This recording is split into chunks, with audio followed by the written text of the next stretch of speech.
where you can play it, love it or hate it, you will find it on there. Except it's on everything now. Hi, everybody. Merry Tuesday. Today's Tuesday. Holy shit, it's my Friday. Hi, Pecky. Hi, B. Hi, Petite. Pikmin Temptation and Pikmin Sin are pretty good. I like that for the Sin picture they went with Pikmin Sign, which, first off, that's technically not Sin, that's Sign. Come on, math. It's like, come on. How you all doing today? I hope you're all having a very Merry Tuesday so far. Hope you're all doing well. Hope you're all excited for more Pikmin 2. You gotta run to class? Well, why don't you just walk to class? Have a fun time at class, Petite. It's okay. You take care. Thanks for dropping in to say hi. I'll be here for a bit, so no worries. Ugh. Still getting used to waking up early. Today, I woke up 10 minutes before stream instead of exactly when stream starts, so I'm doing good. Later, Petite. See you around. I'll get right into the game, honestly. I got nothing else to really say right now. Hope you're all doing good. Why not have white Pikmin take you to class? They're faster than running. I know I haven't played Pikmin 3 yet, but maybe ask your professor if it's okay if you can start using winged Pikmin early. They are faster than white Pikmin even, because of the whole, like, no friction on the ground thing. And they can just kind of fly over all their problems. I wanted to make a dumb joke like, when I was a kid, I wish I could fly over all my problems. But I couldn't think of, like, the correct punchline. Here we go. Pikmin 2. I forgot to get an updated count on the death counter, so I'm just kind of winging it today. And then tomorrow, or Friday, I should say, will be the next day of the Pikmonth. I will have a more accurate count going. I really like that comment.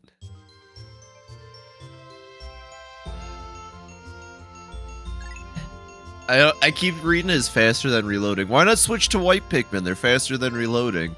Have you thought about that? This is probably the most scuffed run of... Yes, please.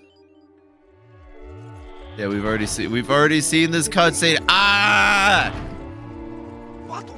What? What do you mean you left Louie? Oh! That's what he says. He goes, Louie. What is that abstract fucking art in the left there? What is that? Hello?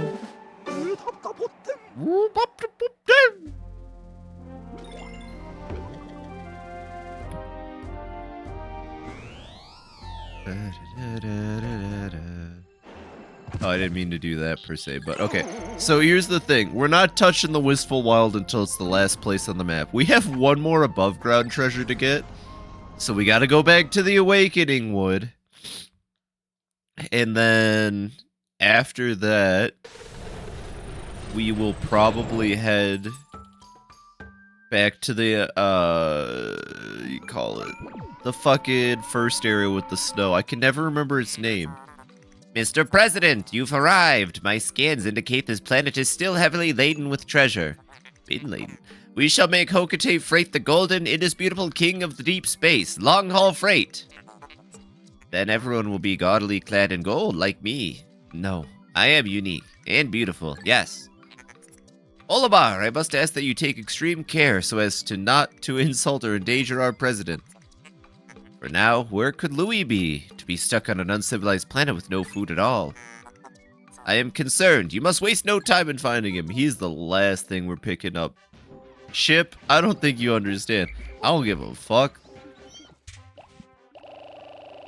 I got much more important things to worry about. Come on. Alright, we're gonna bring the purple Pikmin too, since they bring the boom. It's just what they do.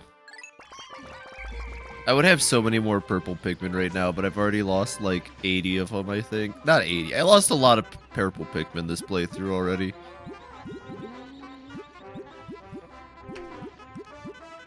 I need somebody to do an animated version of We Bring the Boom / just like any of the Costco guy videos. But they need to replace it with just 2 purple Pikmin. Thank you. My life would be complete. Or a purple Pikmin and Charlie. I think that would work too. I think Charlie and a purple Pikmin would work for, what's his name? It's like Young Justice and Big Fiber. So, Hakate Freight plates the ship in gold before investing in a second ship, like, say, getting the dolphin back. Yeah, I think that's purposely to show that Shacho actually sucks.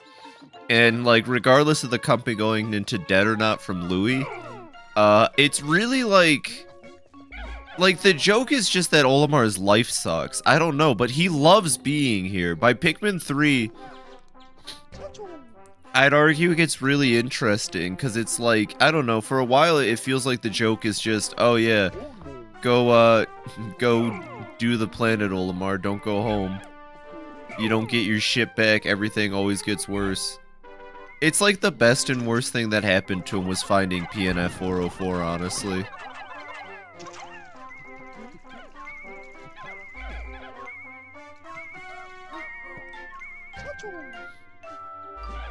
Big Fiber doesn't want you to know, but I've already killed the Fiber Dragon.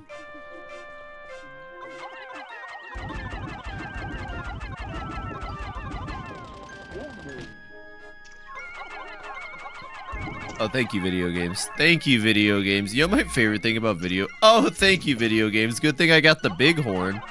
Thank gosh I got the big horn, chat.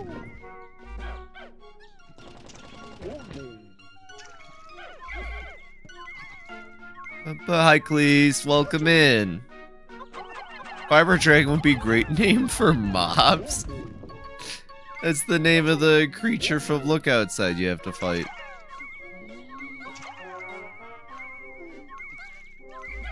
My bad. Olimar has too many Pikmin now.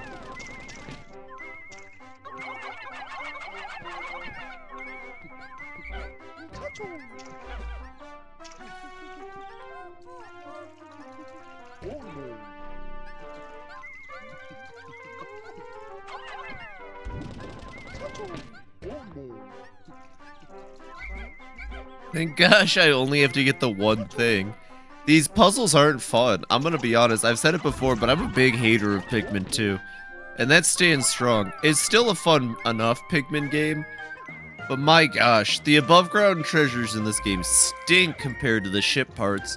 And it's not like the ship parts were any more cleverly placed than say that, but there's nothing fun about that puzzle. Right, I need body parts to feed. Fiber Dragon was Curio's first product he tried to sell to Shark Tank before going to the orphanage. I have an idea. It's gonna fund the shit out of my daughter's pop idol thing. It's called Fiber Dragon. Hey you, I see you.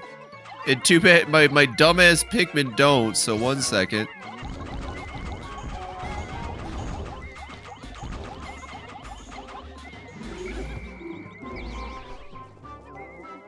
Isn't there another one up here, or is it just that one?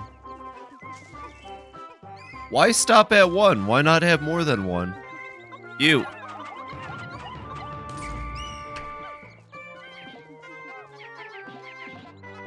Ooh, blue Pikmin are about to eat. Here you go, my creatures.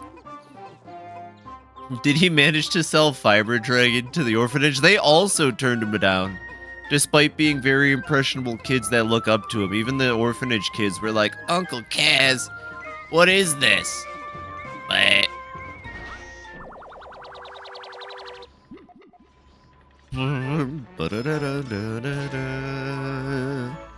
name.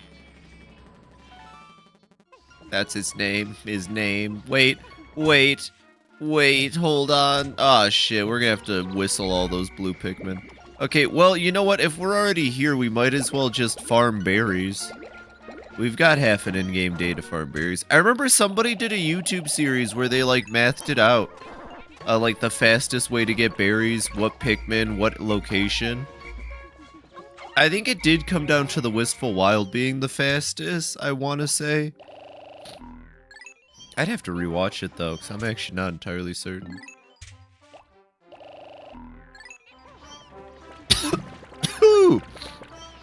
I hate how stuffy my nose is in the morning. If I want to avoid that, I'm gonna have to start, what's the word I'm looking for here? If I want to avoid it, I gotta wake up earlier. so I can like decongest before. Oh, you know what? We don't need any more yellow Pikmin actually. You know what? We don't need any more. Let's just grab some blue Pikmin. This game's puzzles are really dumb. They are, well, because it's like, okay, they added the second playable character, but it's not like Pikmin 3 where you can tell them where to go, or they have semi-intelligent, like, programming and know how to pluck Pikmin out of the ground. And shit like that. No, they're kind of, like, it's literally just an extension of you, the player, the second character in this game. So it don't really work. Oh, those fucking what's-it-calls are gonna get over here. Dandori 2 in 2 is mostly restricted to babysitting. Exactly. Okay, blue squad is gonna go this way. Hi, cleric. Blue squad's gonna be working on the purple plant, and then red squad's gonna be working on the red plant. And Peanut, I need you to keep being sexy. Is it inhaling steam that helps with decongesting? I recall having to put my head above boiling water with a towel over my head whenever I had a cold as a kid. Yeah, it's steam. I used to shower in the morning to help with this, but I find showering in the morning is kind of ineffective. It's like, yeah, you'll feel nice and smell a bit nicer for the day, but I've always found that showering after I go out and become disgusting is like, I'm better. Because, you know, I'm disgusting from being outside and I'd rather not carry that dirt into my bed. Dandori 1 is mostly praying your guys can tackle mini tasks. I know. No, 100% everything you've been saying. Dr. Schweppes helps clear sinuses. Dr. Schweppes isn't real ginger ale, though. It's just like corn syrup with flavoring. Yo, we got ourselves a fart spray. My face win.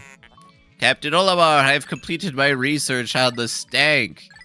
That's what I'm dubbing it, the stank. How would you feel if it was just called the stank and like Miyamoto was very proud of the stank?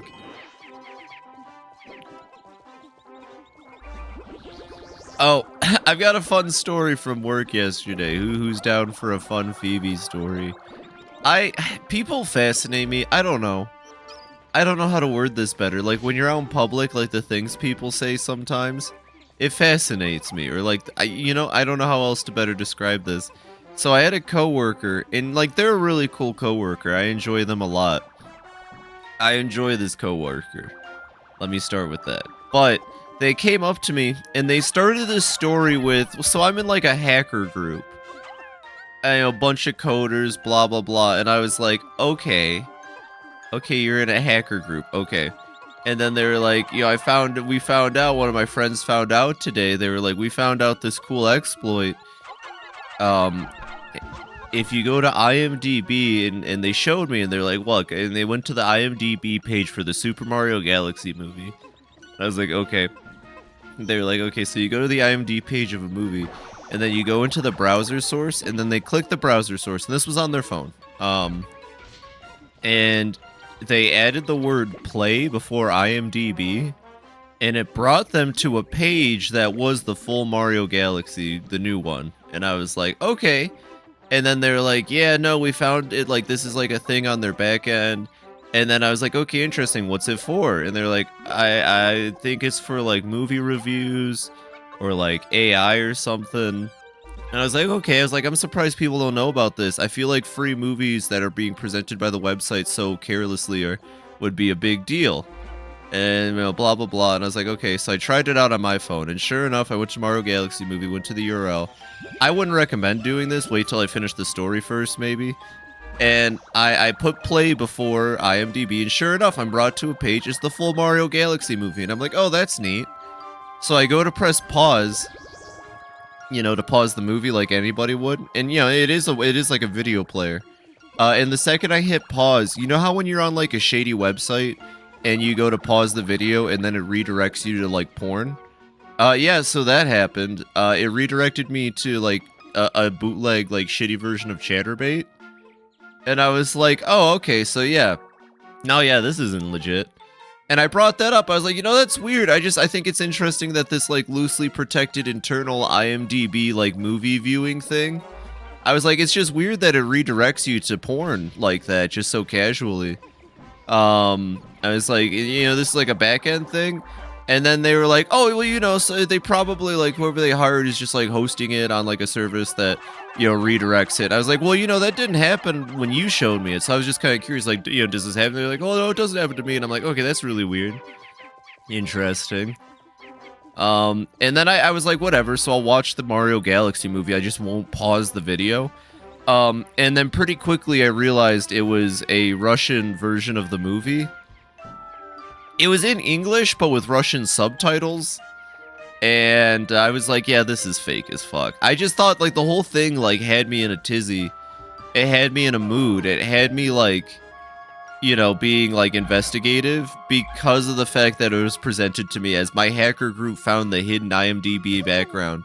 And now I'm just thinking some smart person was like, yo, I could just make an easy way to show people movies illegally.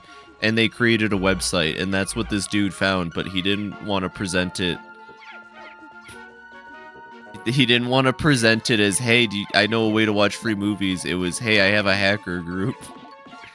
I'm really caught on that, because, like, I feel like if IMDb had an exploit where you could watch movies, some fuckers in Colorado wouldn't be the first people to find out about it, and it would be over the internet. I think they just found some weird bootleg thing. Was it play or play dot? Subdomains, e.g. Google, are usually safe, but could set up play Google. It was play IMDb, not play.imdb. And then it was and then when you click it and you press enter, it takes you to a link that's like play IMDb, the Mario movie. And this works for anything. You can do this on anything on IMDb. Like TV shows, it'll take you to a full thing. I tested it on a couple things.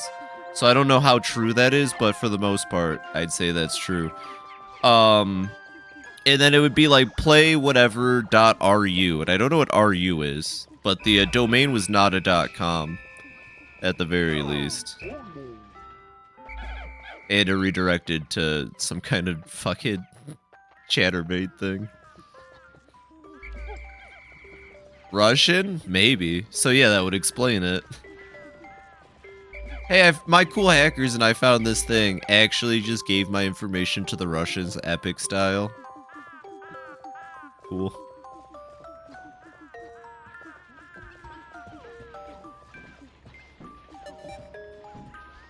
So yeah, that's your fun for the day. If you ever want to watch something for free, it's out there, but it's also definitely not legal, and it's definitely not IMDb.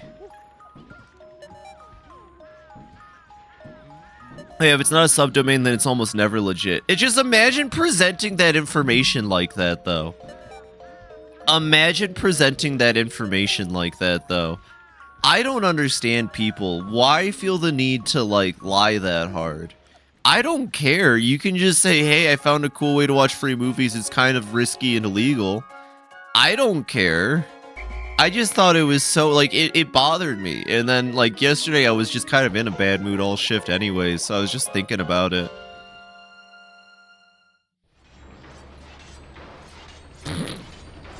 Oh, hey, my hacker group Anonymous. We found out the IMD back web.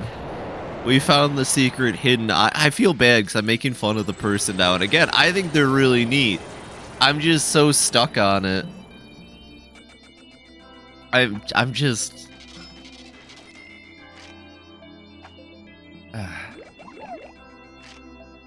I'm never trusted a thing that person says again. Hi, Pyro. Some president you are. I just got back from vacation to find out you're on a treasure hunt. Well, don't bother coming home until you found every item on your list. Alright, well, we're in it now, chat. We gotta find every item on our list. Cool, don't gotta go there no more. Time to go back to freezing Hellland. In case you got bored of the fact that we haven't fought a burrowing snagret yet this session, don't worry, we're gonna fight a Fun fact, every single stream I do of Pikmin 2, I fight a burrowing snagret. This is actually true. And I can back this up. Every single time I've ever played Pikmin 2 on stream, No matter what version, there's been a burrowing snake. Let that sink in. Think about it. Think about how many times I've had to fight this fucking bird in this game particularly. You know, because they put it in the game. I think it's 8 times. I'm going to err on the side of caution, say 9 times. 9 times they have you fight this fucking bird. Since you 20 mans at legs IRL, how do I respond? Are they man at leg sized, or are they man at leg sized but like compared to a human? You know what I mean? The snagrets are just as astonished that they've ended up fighting you every time. That's what I'm saying. 7,000 fucking snagrets. Now, are they snagret sized? Because that would be dangerous, because like they are still like the size of a snake. Now, I imagine they're like an American copperhead. No, they're probably based off a Japanese snake. I don't know any blue skin snakes though. But like, I can't imagine they like hurt or anything. Because they got beaks instead of fangs. But you know, Pikmin is a video game for people.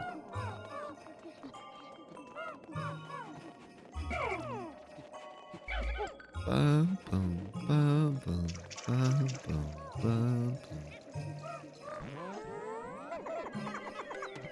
Yeah, we'll get that taken care of as soon as possible. Normal size and your U size. Okay. Perhaps they flock instead of herd? I could see that. I could see that, yeah. Like underground flocking, so they make like V formations in the soil. You'll know if snagrets have been there because you'll see a V flock formation in the ground. I mean, to be fair, in Pikmin 1 and Pikmin 4, it's shown that snagrets definitely live like within proximity of each other. And Pikmin 2, actually, now that I think about it. In Pikmin 1 and 4, at the very least, we have, you know, situations where 3 burrow with each other. Pikmin 2, we at least see 2 burrow within the same, like, 100-meter distance. In Pikmin 3, we only see 1 burrowing snagret. That's because Pikmin 3 is special. It's the Legend of Pikmin, but that's okay. Anyways, hello, sexy.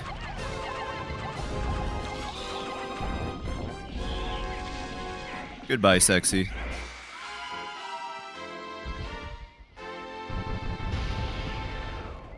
Gee, you would not believe the day that burrowing snagret is just had. I'm gonna let the white Pikmin decide who gets it. They're the ultimate deciders of fate. I think I do need some yellow Pikmin. I'm just gonna put all the perps back. We need a couple white Pikmin because there's buried treasure. Honestly, though, as far as first areas in video games go, I don't dislike the Valley of Repose. I don't dislike the Valley of Repose, but there's a big but coming on. My big butt's coming here, so here's the thing. I'm gonna say it. I still think the impact site is a much better starting area. Like, I'm glad for this game they said, hey, what if we combine the starting area with an actual map? My issue is the actual map is really small and still not that interesting.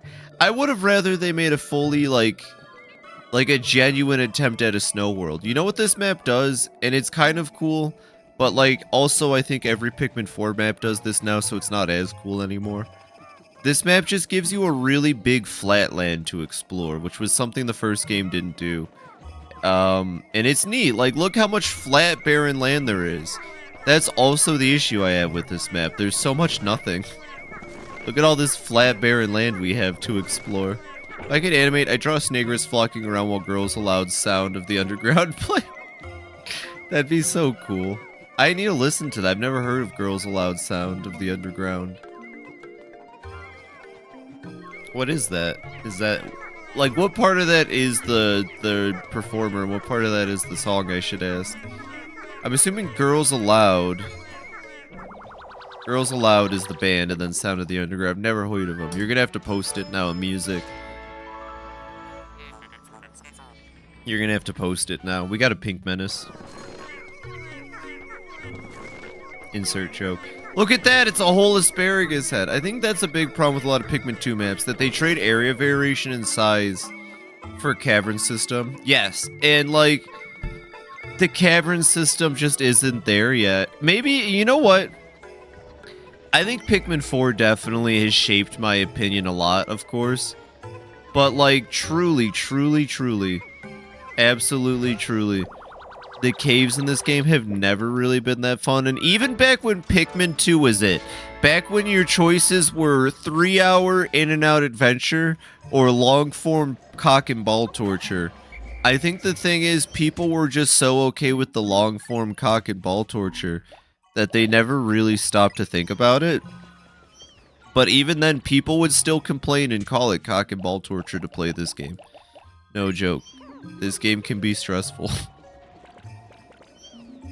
For like the worst reasons. Or is the culmination of all the lessons they learned from everything, which is crazy. 5 is the game that'll come out when we're all old.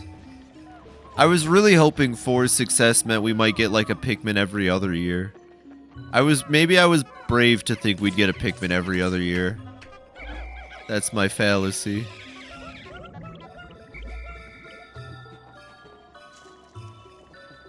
Or every 3 years? Can we get a Pikmin every 2 or 3 years at least?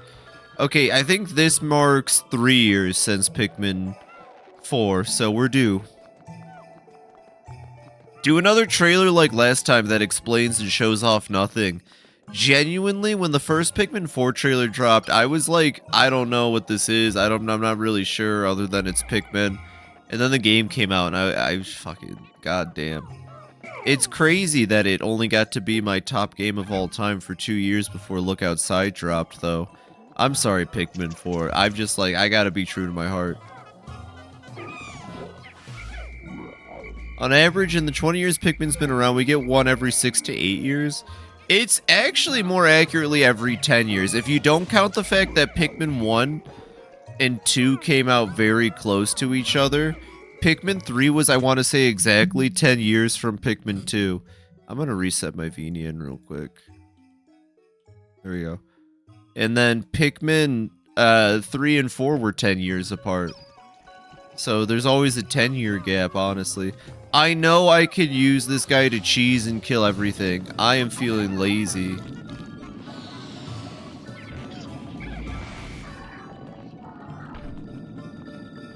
We'll use this boulder.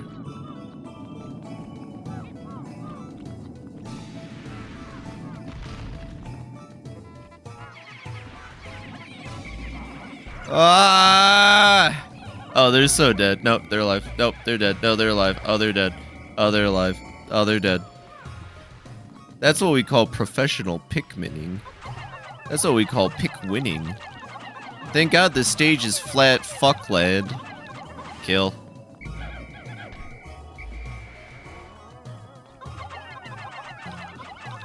Kill. Oh, they're gonna wake up the Beetleborg. Shit, I don't want to fight Beetleborg. Go away, go away, go away, go away. Oh, you know what? I don't want this to take forever.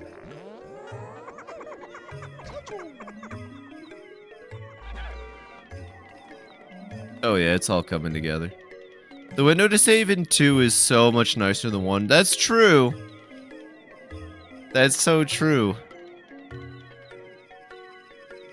I was realizing that playing Pikmin 1, I know I caused all the deaths, like it's my fault, but noticeably in the Switch versions, and probably in the original GameCube version, it's been forever. Maybe next year I can go back to the old hardware if I'm lucky. Yeah, no, the Wally Hops are much less deadly. They have much less surface area on their ass attack. Just like in general, Pikmin 2 does have like good fixes, I won't lie.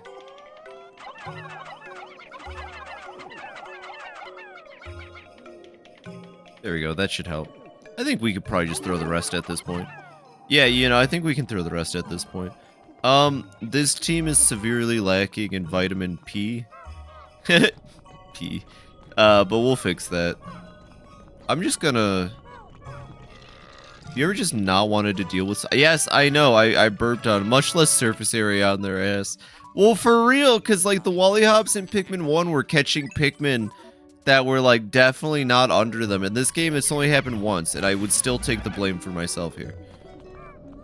I forgot how good swarming is in the second game. Like, honestly, because this game is more fair about, Kill windows? Kill windows. That's a big thing. That's something we can talk about. This game has much more fair and justified kill windows. So, like, an enemy will actually die and usually not finish their animation. That doesn't happen often, you know?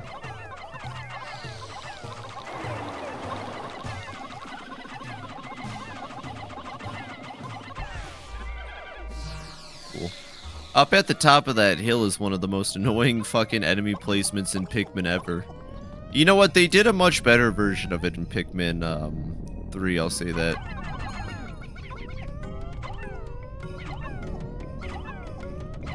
There we go. Spend one day clearing, and then we can spend the next day just actually doing. Okay, no, I want you all to be as close as possible.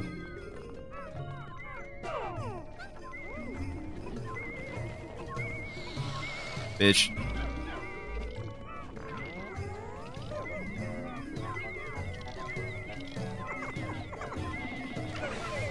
Got it. Haha.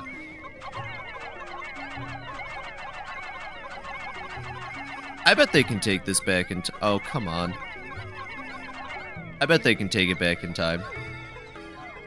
I believe in them. And then, yeah, next in-game day, all we gotta do is, you know, just scoot the boot. That's what they say, you just gotta scoot the boot. I don't think those white Pikmin will get that done in time, unfortunately. Okay. I just realized, like, all of my blue Pikmin are on this, and if I was smart... Well, no, I need fart spray for that. Oh, that fiery Bulblax is a pain without fart spray, and I used all of it clearing the rest of this map. And there's water dumbles. Well, we're just gonna have to kill a lot of blue Pikmin, I think. That's the only thing that makes sense to me. We'll just have to use all of their bodies. Just trying to keep a track of my Pikmin. Yeah, they'll all get back. They got time. We can go grab other shit, too.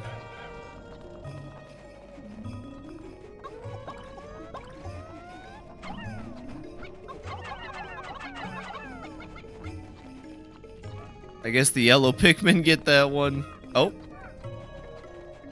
Listen, if y'all can't get behind it, then we're not gonna worry about it.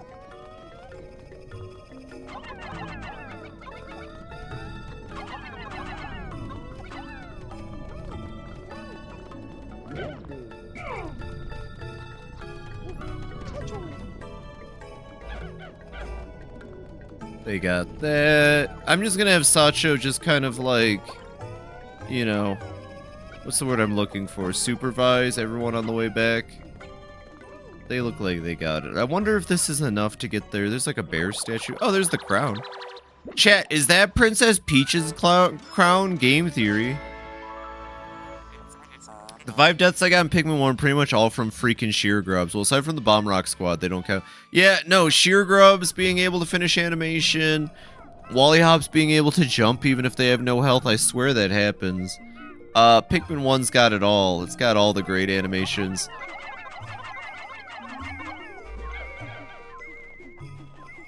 Oh, my bad.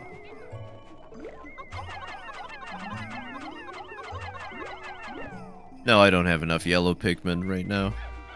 Come on. We're gonna need more yellow Pikmin, I think. We're gonna have to make more. I like how this game ranks you on, like, having less Pikmin made. I noticed that, by the way, in our first rank, unless I was really just completely misinterpreting it. It seemed like the game was trying to tell me, hey, you know, in this playthrough you only made 54 red Pikmin, and it put that one at first place. This playthrough we've made a lot more red Pikmin than 54, and this one was not at first place, which is crazy because I want to say the later games give you a rank based on how many Pikmin you have grown. Cool, okay. How much did they get done? You know what they're... Oh my god, watch. I bet they finish it. Oh my geez, that the Master Grizz from the hit game Splatoon 3 game theoryism. Splatoon and Pikmin could be the same planet. Splatoon and Pikmin could be the same planet. I'd be willing to believe it too. I bet Inklings are about the same size as the Hokatations. Fucking quote me.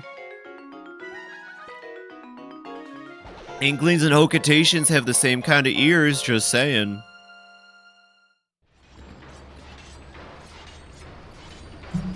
Game theory.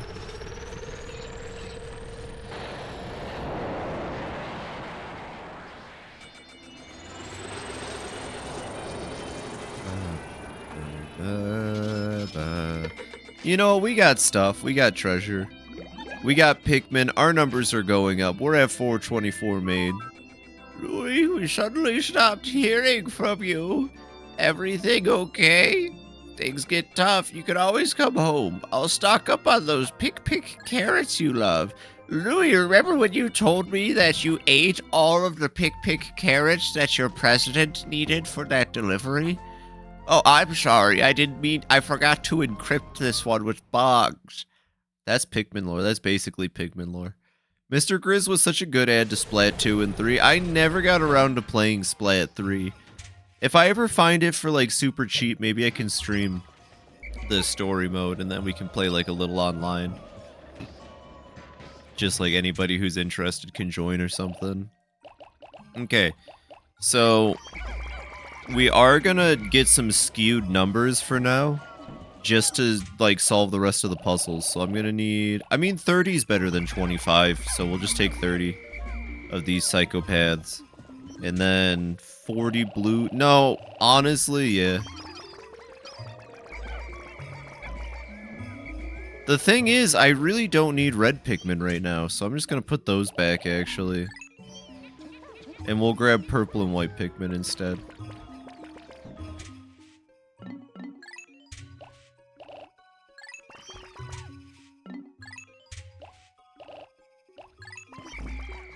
Okay, here we go.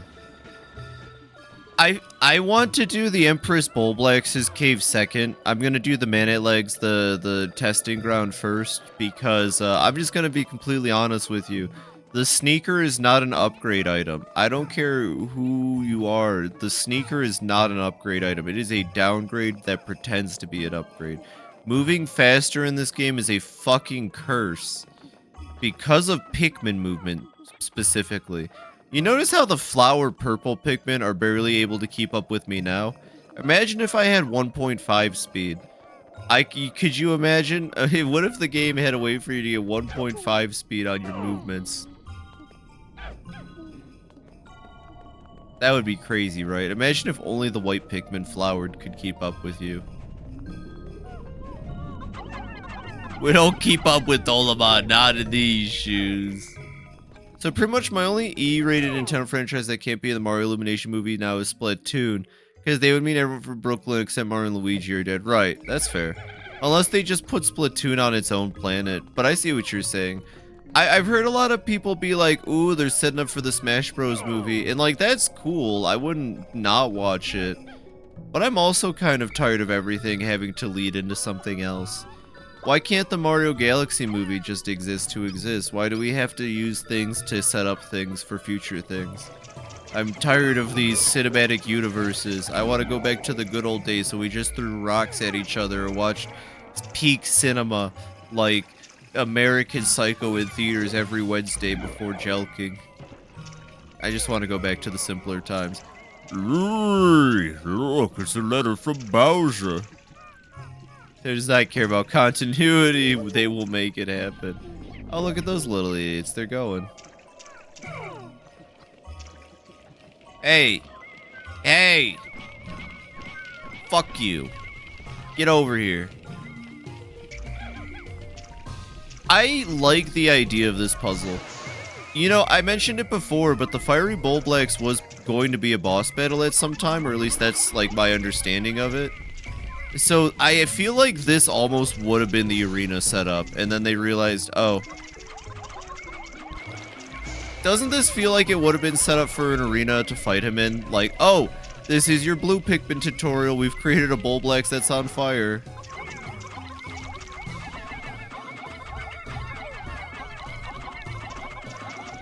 Try to get him in a shake lock if I can. No! I knew he'd get a couple. This is impossible without the bitter spray, I swear. Okay, well, the blue Pikmin can carry the body as a... Oh, never mind. We don't have enough for that.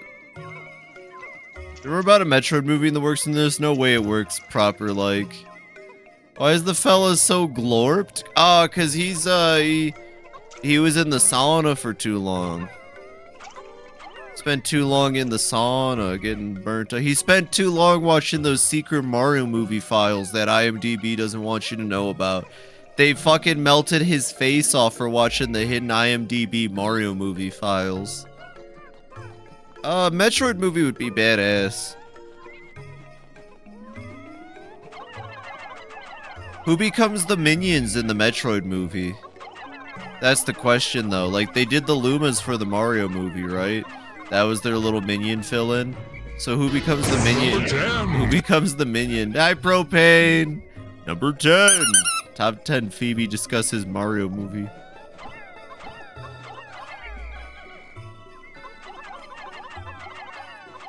I don't want them to adapt Xenoblade. Maybe Xenosage and not Xenoblade. They would adapt Xenoblade. Like Project Rainfall and all that. Xenoblade's way too popular now for them not to do it. But I still don't even know what the fuck Xenosage is or how the whole Xeno series works. So I'd be interested to learn more. Okay, once they get that back, I'm going to send Olimar back to grab the proper team. 10 white Pikmin is fine. Ample flavor. Don't eat yellow snowmen. Good point. Holy shit, was that a Screw Attack top 10 reference? Yes, and definitely not an Ice Snort / Rice Snot reference. Number 10, James Corden is Dunban. Born in a world of strife. That's the only thing I remember because Dunban was badass. I like badass sword characters in games. I got as far as recruiting him, and he had the coolest fucking attacks ever. One of them, he would just yell Electric Gutbuster. Imagine being on the receiving end of someone yelling Electric Gutbuster at you. I'd be prepared for the worst pain in my fucking life. My gut is already in pain, like, 20% of the day. And like, now this dude's going to induce it? Holy shit. That's fucked up, Dunban. Xenoblade 1 is your second favorite game ever. A lot of people like Xenoblade 1, and I did say I would at least play Xenoblade 1 and 3 at some point on stream. I will gladly give 1 another chance, and I will gladly play 3. I'm not touching 2.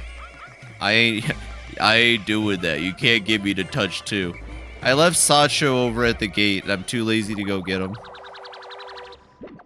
Guess what time it is? Time for you to get a watch. I just did. I wish I had a watch. I want to get like a cute watch though. They don't really make cute watches. Most watches are form and function. I saw this thing about these watches from the 90s, I think, that were like really cool looking. I think they were like thermometers or something. They were really fun, like plastic watches that did a lot of things, and they were like cheap and affordable. I don't remember what it was called, but I want one of those now. Pink Hello Kitty watch? Nah.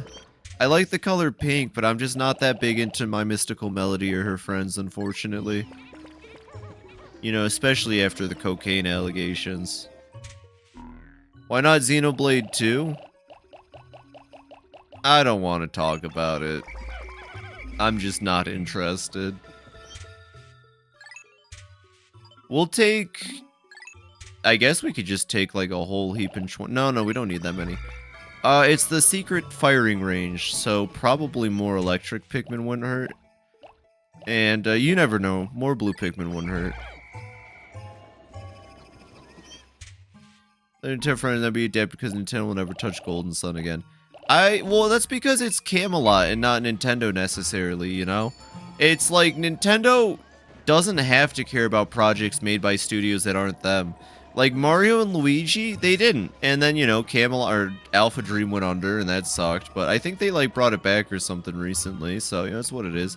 Golden Sun's the same way. They don't have to. It's not their game, technically. They just published it and have the rights to it because it was made for them by Camelot. The unfortunate truth is, I think, if Camelot really wanted to, I'm sure they could have still made Golden Sun games. They probably wouldn't have even needed Nintendo, truly. They could have made, like, their own thing without it being Golden Sun in name. It's easy enough to make a spiritual successor if you want to, I believe. But I don't know the full of it. They eventually came back and started making the sports games again. But I'm willing to bet this is one of those situations where it's like 15 years later. There's no way the Camelot making the new Mario Tennis is the same Camelot that made Golden Sun / the original Mario Tennis. I want Golden Sun 4 where they finally subject Alex to a 4-hour CBT session. That's fair. No, that's fair. I'm not really a big fan of it. I haven't played either of them yet, but they're on my Switch, so maybe I should get around to that at some point too. Cries and Dragalia lost because I think the ball is in Cygames court for anything new to come out. Yeah, like, I totally get it. In the case of Golden Sun or Dragalia Lost, these were made for Nintendo by a third-party company. Nintendo owns the rights to that IP. You can't just keep making the IP because Nintendo gets to come in and say, no, it's my IP to sit on and do nothing with. But I've always been of the mindset that if those studios wanted to, I mean, money restrictions and stuff aside, of course, they can figure it out, I guess. You can still make something similar to what people liked from you, even if it's not under the same umbrella. My metal detectors are reacting violently. I can only conclude that there may be some sort of machine below, but that seems illogical. Like, look at Igarashi and Konami. Konami said, bye-bye, Igarashi. We don't want any peak video games from you anymore. And so Igarashi said, okay, I'm gonna go make Bloodstain now. And look at Bloodstain Ritual of the Night. It's as much more Castlevania as you can get. Actually, what's cool about Bloodstain is I like Miriam as a main character as much as I fucking love Castlevania. The fact that you're almost always restricted to playing someone of Belmont blood does make the main character, like, pool kind of low. And then when they finally did do someone else, you know, aka the new vessel for Dracula, Soma Cruz, it was fucking Soma Cruz. I hope you understand what I'm trying to get at here. I think it's an improvement that he went on to not work for Konami. Bloodstained is a nice alternative to Castlevania. Exactly. I think the same thing befalls Mother, but it's weird because it's Itoi's baby. Anything new wouldn't be Mother, and he did everything he wanted. Well, that's the other thing, too, with Mother. Sometimes it's okay to let things end. You know, we've experienced, like, a full circle Mother moment in television recently with Smiling Friends. I know some people are probably rolling their eyes, but think about it. Smiling Friends is kind of going through a similar thing that Mother has, where people are like, oh, I loved this thing. It's so good. What do you mean I don't get more of it? And then, like, I just think you have to be okay with the fact that you don't get more of it sometimes. Oh yeah, they're making a new Castlevania. Well, that's okay. I think if Konami went back to the action platforming Castlevanias and just let Igarashi do his own thing, that would be fine. Because I love platforming Castlevanias. I'm not saying that the Igarashi ones aren't, but, you know, those are like full-on RPGs, you know? I just want a Castlevania where I get power-ups and kick Dracula in the nuts. That's all I want out of, like, a new mainline Castlevania. Playing as Soma, I'm gonna say it, I don't think Soma's a very compelling protagonist. And I'm not a fan of him compared to, like, Trevor Belmont, Simon Belmont. Richter is also not a compelling main character. He stink.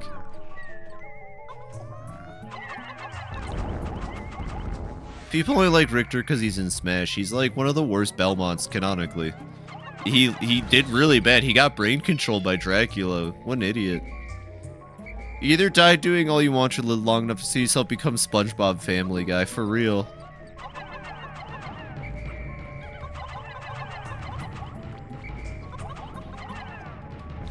That was the worst fucking kill. I think I've... Hey, fuck you, dude.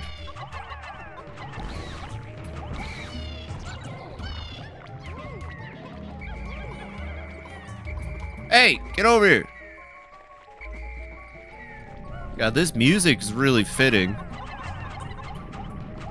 Can you not can Purple Pikmin not hit these assholes?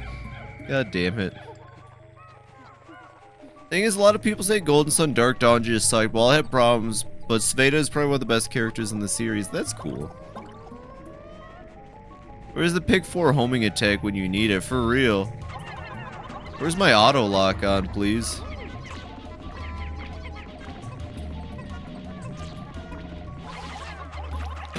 I love when the Pikmin just fucking go flying up a wall. Kill! Murder! Okay, now that we've murderized everything. I want to say this cave is 8 floors. That was a pretty solid floor 1. I want to say we're almost done here. This cave has probably the most infamous floor in all of Pikmin history in it, though. And we're gonna have to run it. I probably should have brought more white Pikmin. You know what? There's a rest zone. We can drop some blue Pikmin. But yeah, this cave has the most infamous floor in the whole franchise, hands down.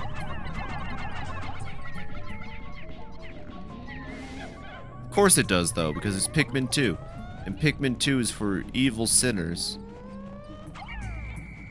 Where's the Squidward spin-off where he becomes a noir detective? You know, I've been saying the same thing forever. And everyone called me crazy. And then I had to repeat the crazy meme over and over because it's very funny every time. I had to replay Pikmin 4 after they... Squidward! Squidward happened! Squid Game... That's how Squid... He goes, Squid Games. Squidward, what happened? They, them... Pussy.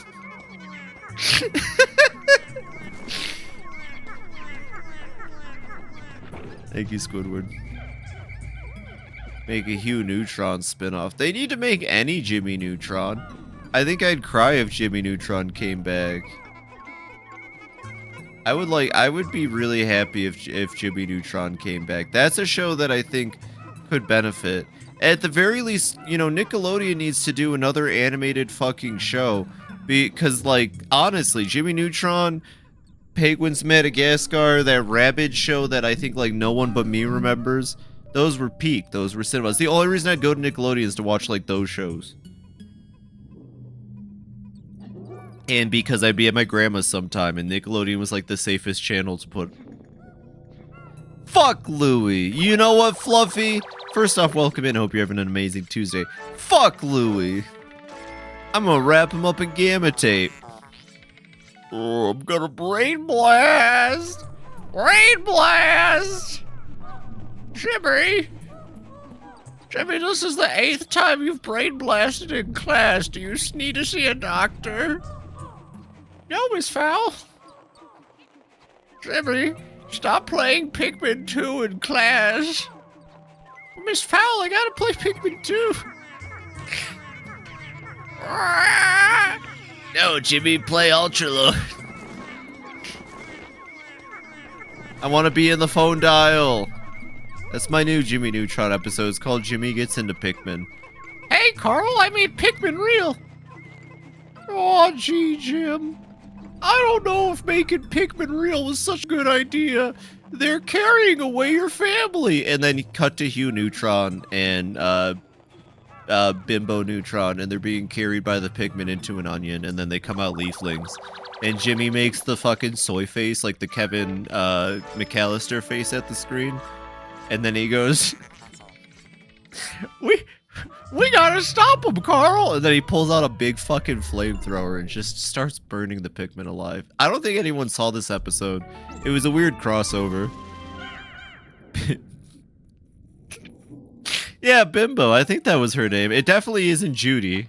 Having played the Mario Rabbids games, yeah, they pushed Rabbid Peach so hard in those games, even though she's the worst character. Fuck yeah, they did. I can't wait to play those on stream too. I love Rabbids. I don't care. I'm gonna eat it up and say she's the best.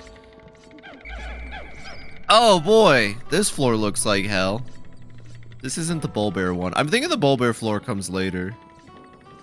Rabbid Peach does look cute, and honestly, I like the design of their OC Rabbid in the sequel game. I mean, gameplay-wise, she's bad. Oh, okay. Oh, yeah, no, that's fair. Like, all the starting characters probably aren't that good, would be my guess.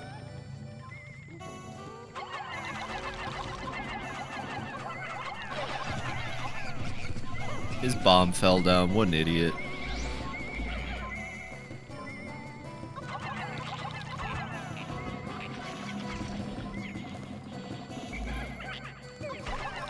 Why?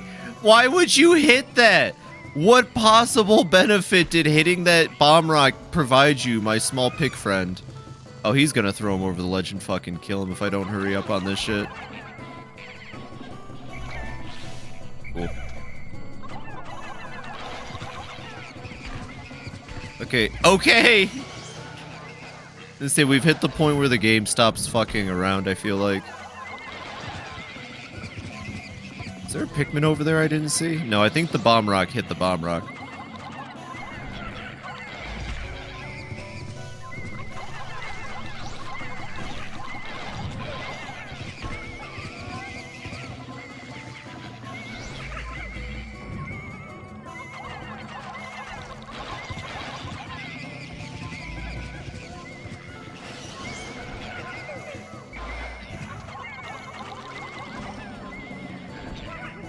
Well, that was certainly a fun floor. Alright, thank you.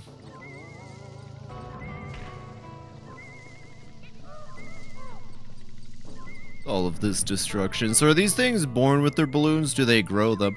I think the balloons... Well, so like, it's definitely some kind of like mucusy air sac, right? Because it can pop and they can reconstitute it, which at least leads me to believe it's got to be like a mucus or... I don't know, can membranes pop and reform like that? I don't know much about creatures. But at the very least, yeah, it looks like they're born with them. That's another enemy that I really am surprised didn't come back in Pikmin 4. For all of the shit Pikmin 4 brought back to the franchise, I'm really surprised careening Dorichi bugs weren't one of them. No Pikmin were harmed in the making of this film. What about the Yuri Ghost and the Punk Rabbids? Yes, that's why I want to play Rabbids. They've got all the designs that speak to a girl like me. Oh, there's still something else in here. I also heard it's just solid gameplay, like it's about on par with XCOM. Now that's a bold statement for sure, but I trust the person who told me this. And I haven't played an XCOM game, so it's not like I have any like... Oh no, I played one XCOM game, and I'm not a real XCOM fan because I enjoyed it. Declassified, even though it's more of like a cover shooter, and it's really fun, and I thought it was at least a good time. I guess because it's not proper XCOM, that makes me a bad fan. I liked Declassified, I'm just gonna come out and say it, I thought it was cool. I had a special sleeve for it that would like black out all the cover, like the Epstein files. I guess they were kind of ahead of their time. I hate when video games predict the future. It's the only time we'll see Raymond in a game for decades, and maybe that's a good thing. I'm gonna be honest, Raymond's character designs stink. He has a silhouette, sure. But, like, what is he? A surfer dude? A creature in a hoodie? Like, what is Raymond as a character? I've never understood Raymond. Who is he? What is he doing? Why does he look like that? Why are his hands detached? Why'd he let Rabbids completely take over his franchise and do a better job than he had for years? It reminds me one of Golden Sun Dark WN's flaws is as Reef. You're introduced to Noel, who is a badass pirate girl, and then surprised she's not your party member. Instead, it's her nerdy little brother Rief who sucks. That's funny. That's funny, I like that. Everyone would want the sexy pirate girl.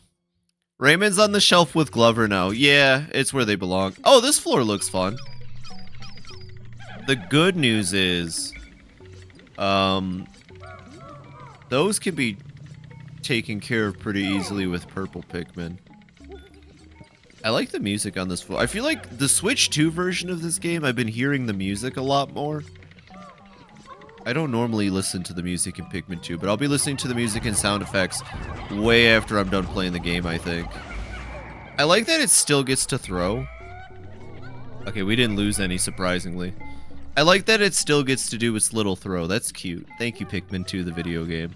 Speaking of animations that do still get to play, even though they shouldn't.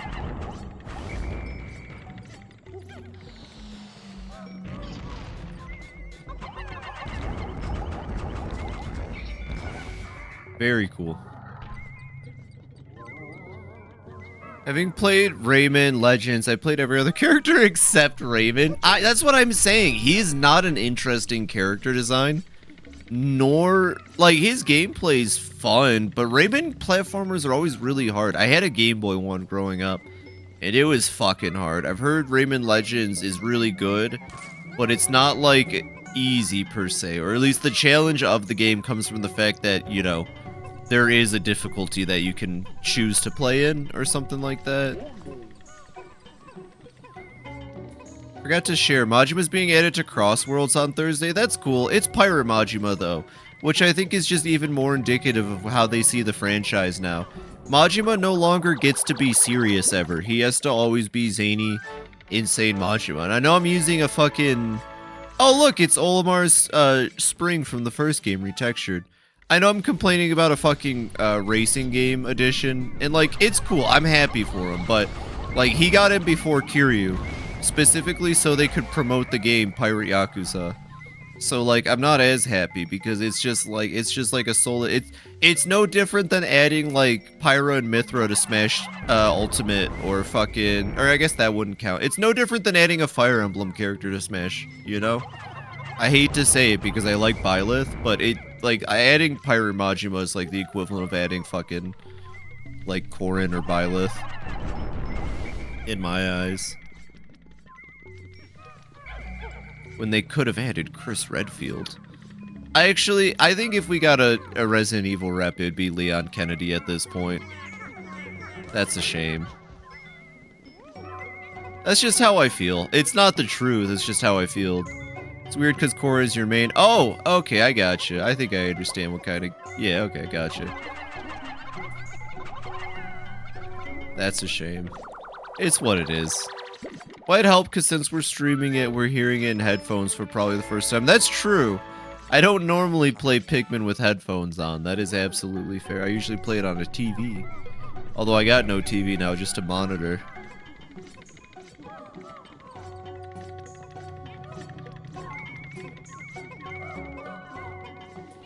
Like, I hate Fire Emblem Corrin, but I like their Smash gameplay.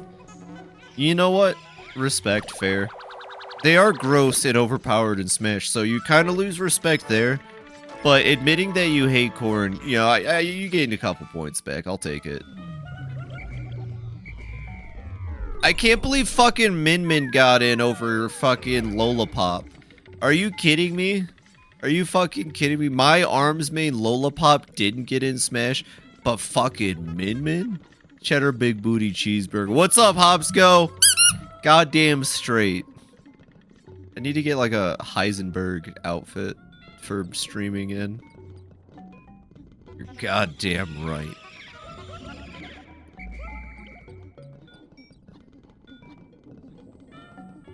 Okay, there's a rest floor eventually. I don't remember what floor. Min Min! Min Min's cool though. I hope ARMS comes back. I like it Byleth because there's closest we'll get to Monster. I like Byleth because A, Three Houses kicks ass. B, Byleth is a cool design. C, Byleth is actually a unique Fire Emblem character and does cool things. D, I like Three Houses a lot. And E, I'm just happy Three Houses isn't a fucking horny mess of a game like fucking Fates was, / Engage. F, Byleth's got a cool design. Male Byleth at least. Female Byleth's eyes are too spread apart. Go look up female Byleth right now. I knew an incredibly talented artist. I still know them, but I don't talk to them really anymore. But I know an incredibly talented artist, and they actually explained to me why, like, the actual anatomy, she explained to me in detail why male Byleth actually was drawn, rendered, and designed perfectly, but, like, there's parts of female Byleth's design that was definitely done to make her appear cuter that actually just kind of hurt the overall design because they make her anatomy impossible. And I was like, that's absolutely insane. It was cool getting a detailed rundown of it. And, like, yeah, at the very least, the eyeball one's noticeable even if you're not good at art. They're just really spread apart and bizarre. I like a little rest floor. We need a lot of white Pikmin for sure on the next floor. Because this cave has a lot of falling hazards, and we need to be prepped for falling hazards. They should just make a Smash game with all the ARMS characters and just the ARMS characters. They could take ARMS mechanics. Okay, I'll call it ARMS 2. If they made an ARMS 2, I would be streaming it like once a week. No joke. I loved ARMS. I was terrible at it, but maybe if I stream it, somebody could give me pointers. I think ARMS needs a proper story mode to color the world. Yes, yes it does. It's got the same problem as hero shooters. Actually, I would argue it has the same problems as most fighting games. Which is to say, all of the story is not told, but the devs know it, and like some parts will be told eventually, but not all of it. But some parts of it you'll find out about. Kind of upset we got Ken as Ryu's Echo, but not Akuma. Akuma would have kicked ass. I bet Gore would agree with you if Gore were here. I just want Dr. Eggman. If we're gonna talk third-party characters, I just fucking want Dr. Eggman so bad. I want to play as Eggman, make him a Bowser Jr. Echo. I don't even care. I don't think Engage is as bad as a horny mess as Fates. Like, the DLC had a really compelling antagonist. Yeah, but it also fucking has Fire Emblem Heroes Ike, Fire Emblem Heroes Lucina, chose to only have Celica between Alm and Celica even though they're deuterotagonists, chose to have female Corrin, I think also chose to have female Robin, but I could be wrong about that. A lot of the character designs are just ass in general. The colors are super poppy and vibrant when they don't need to be. I mean, I could keep going. Engage is a hot fucking mess. It also sold horrible compared to Three Houses, which makes me happy. And that's probably why we're getting another Three Houses game. They could just keep going back to Fodlan. If they just want to keep going back to Fodlan, I'll be happy. At least Fodlan has, like, lore and established world. And even though it still boils down to dragons, it's not just blah, evil shadow dragon. Ooh, Fire Emblem 1 was a game. It's all stuff that happened to Warriors. I also think Warriors sucks. I also think Heroes sucks too. I am a huge Fire Emblem fan. I have been for the longest time in my life. And I really could not care less about a lot of modern Fire Emblem. It's so fucking pathetic. And so is the fan base. I'm gonna be real. I don't consider myself part of it. I don't want to be, like, around those people. I need you to blow up on these bomb rocks. Except for Excel Emblem. If I could meet Excel Emblem, he seems pretty cool. I'd hang out with him. He'd probably be pretty dope. You kind of want TMS FE2. You know what? I need to play that one. I do really want to try that one. Now that I'm getting into Shin Megami, I am kind of upset.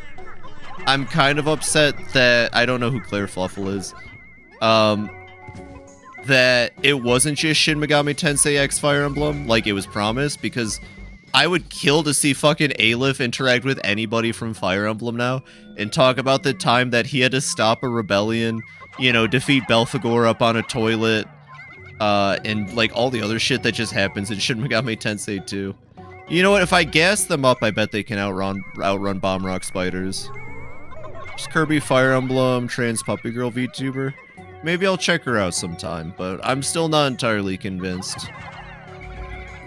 I feel like anyone who's willingly calls himself a Fire Emblem fan these days goes just like a little bit on my radar. But, like, I'm not saying they're bad for getting into the series late. Like, I played them a lot as a kid, but I fucking love Awakening for saving the franchise. I just also can't respect a lot of... Of course. I was like, you know what? They're gassed up. They'll outrun it. Nah, it doesn't work like that. You don't get to outrun the Bomb Rock Spider. That was like, what, 12 white Pikmin? Sick. Oh, she hates Fates and Heroes? Based. Yeah, I'll have to check her out then. Like, alright, I'll get into it instead of just sounding like a hater. Heroes was fine at first. I played Heroes for the first 2 years solid, and I was okay with it because it really didn't lean into that side of Fire Emblem I hate. And then the bridal banners started happening. Path of Radiance is cool. I like Radiant Dawn a lot. I would have said Radiant Dawn was my favorite up until Three Houses came out. That's fair. But no, yeah, Heroes was great at first, and then the bridal banners came.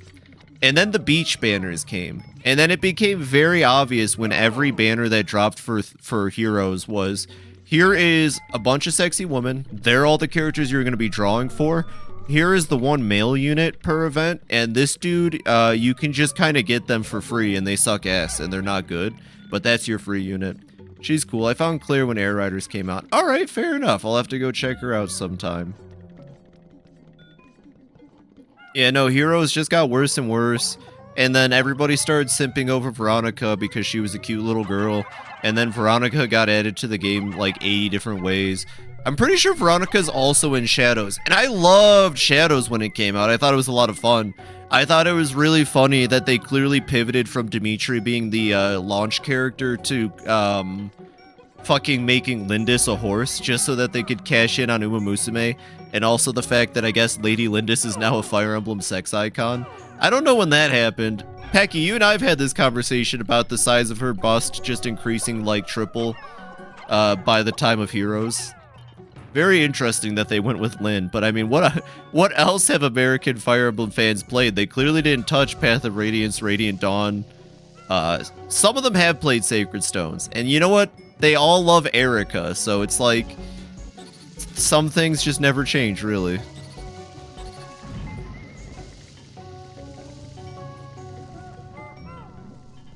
You know who my favorite Sacred Stones character is? I almost said Gilliam as a meme, but I want to say honestly, every time I play Sacred Stones, I end up using Noel. Noel is so fucking cool. He's my favorite Necromancer, Lich, Dark Mage in the franchise. And everybody gassed up Tharja, even though Henry is much better as a character. Tharja fucking sucks. And then they released that fucking Tharja statue because they knew the community they garnered with Awakening. Unironically, Henry might be my favorite character. You know, like, the characters in Awakening are still more, like, characters than the generic-ass shit in Fates. But my god, I don't care that Henry's one note, because he's hilarious with the one note. And if you pair him up with the right characters, you find out he's really sweet and actually cares. I think I always paired my Henry up with Olivia because they have really cute interactions. And, like, I don't mind pairing up adults in Fire Emblem. It's when, like, they're really young, like Fates did, or when it's, like, me pairing myself up with a character. That just feels weird. That's also why I prefer Byleth, because I don't have to, like, self-insert, you know? I hate the self-insert a lot, especially in Fates, where it's really bad. My favorite parts of Fates, to this day, will always be when you slaughter groups of enemies in Conquest, and then Corrin looks at his team of vicious murderers and goes, "Thank God we didn't kill anybody, right?" And then Perry goes, "Yeah, I didn't kill anybody, Corrin. My best buddy Fred. It's me, Perry, who loves murder and evisceration and other shit that the community latched onto because I got a quirky hairstyle. Hi, what's up? I don't murder anymore." Which house is my favorite? Black Eagles. Black Eagles, 100%. We're gonna do a Black Eagle playthrough of Awakening this year. And then we're gonna do a Blue Lion playthrough of Three Hopes. Because, A, Three Hopes kicks ass. And B, I love Dimitri in Three Hopes. Like, they clearly tried to make Perry the female Henry equivalent in Fates, but she sucks. She's Temu Harley Quinn. She is Temu Harley Quinn. And she comes in the... Oh, Blue Lions is your favorite? I love Blue Lions in Three Hopes, but... Are you fucking kidding me right now? Oh, okay. Wait, can I do that again? Hey! Hey, fall off the platform and die! Eat shit, asshole! Nope, nope, no. You're gonna go towards the, no. Oh, wait, maybe. Yeah, just keep going. Just keep going. You got this. Do you have to go up against the corner, maybe? I'm gonna give it some space.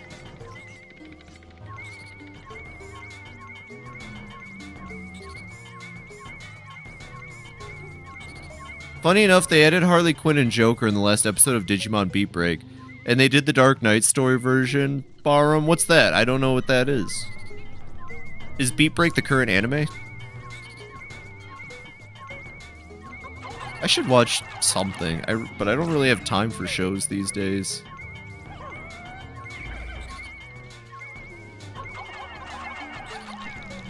Watch it now go over the lip perfectly fine and take all the white Pikmin with it. I like Dimitri over the others because in both Houses and Hopes he's the only one who doesn't want power. True, but I agree with Edelgard that we should break the systems that currently exist in the Empire. They're not good and they won't last forever.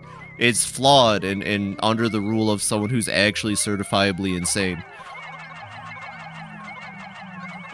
I'm really hoping the next Three Houses game is a prequel. I'm hoping it's a prequel. I want to see what the Agarthans did to get them banished. I desperately want the next game to be about what the Agarthans did. I want it to be about that war. With a young nemesis and everything. It'd be so fucking sick.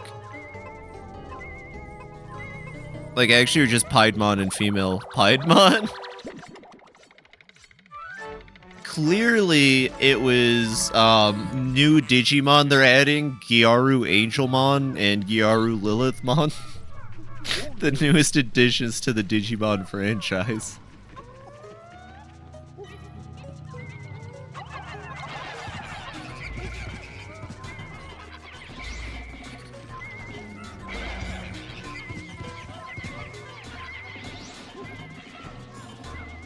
Bancho Angel Woman. Yeah, honestly though, Bancho Angel Woman would be fucking sick.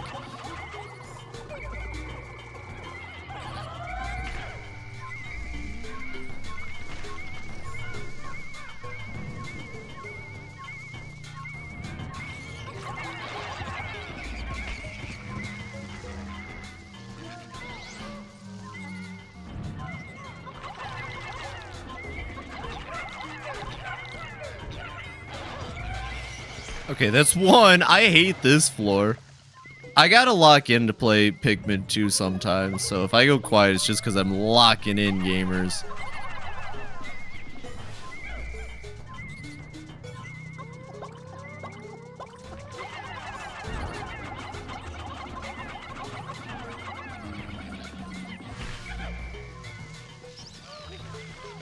So I find it funny, Dimitri in Three Houses killed those who slither in the dark by complete accident. God, some of the endings to Three Houses suck. I get that they wanted each campaign to be fresh, but the fact that Claude gets, like, the resolution, at least it makes sense for me. And I don't really mind Claude's route in Three Houses. It's the Three Hopes Claude route that I find boring, because I don't really care about his origins or his stupid-ass twin brother, slash not really twin brother, but you know what I mean? I just didn't care much to learn about his past. I like the idea of him in Three Houses being this outsider that discovers everything and puts an end to it. That's fine.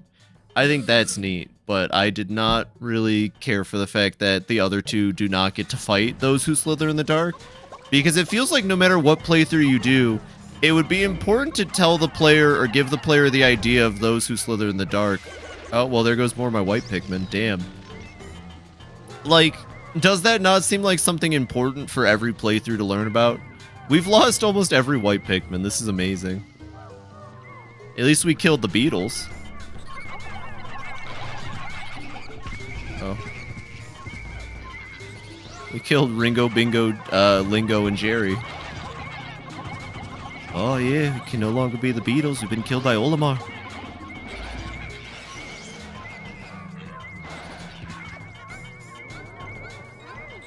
I don't care if I'm also not updating the counter until I get a correct count. So the counter's just not moving today. No one dies. Lovely Angel Woman is like if she evolved into a Precure. I actually get that reference now, thanks to Lucia. The comment I put it best, Dimitri backed over the entire Illuminati while backing out his driveway in his Ford F-150. For real. Too bad she only showed up on shitty Digimon mobile game number 3. 500 Pikmin. Come on, Dewey, we're the Beatles. I want to watch Malcolm in the Middle at some point. Alright, next floor should be a rest floor, I think. I swear, I think this cave has 8 or 9 floors, so we're almost done. Which is wild to think. That felt a little fast for this cave. Time Strangers did bring back a bunch of obscure ones, and then it put, like, the coolest ones in a fucking DLC. Okay, so it's 9 floors. Oh! Yo, it's our first time hanging out with Groinkanimo. So that's the Gatling Groink. For those that don't know, it's a big enemy, and it goes, I'm gonna shoot you with my big gun. And then you go, no, Gatling Groink, please don't. And then it does anyways, but you kill it, and then it goes, I'm not actually dead, haha. That was just a trick, and then it comes back to life. Okay, so that's a lot of bomb rocks just kind of surrounding where it is. I want to say there's 2 Groinks on this floor, but I could be wrong.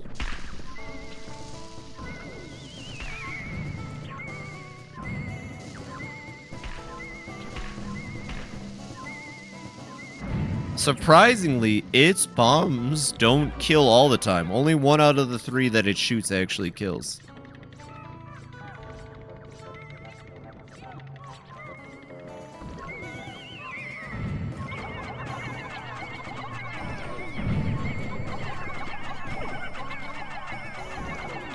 It's trying so hard to get that 1 purple Pikmin.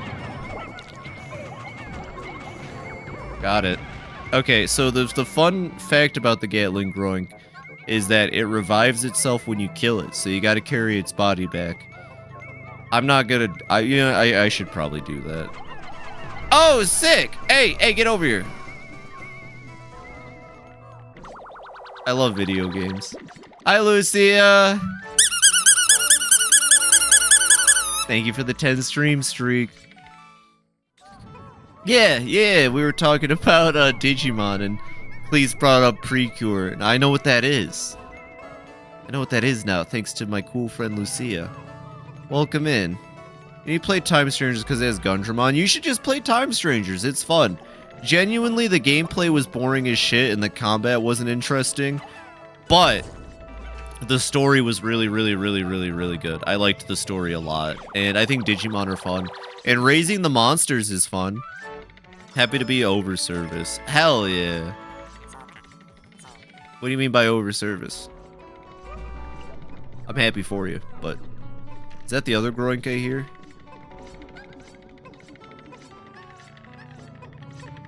There you go. I thought there was another Groink. Hey, no, you stay back.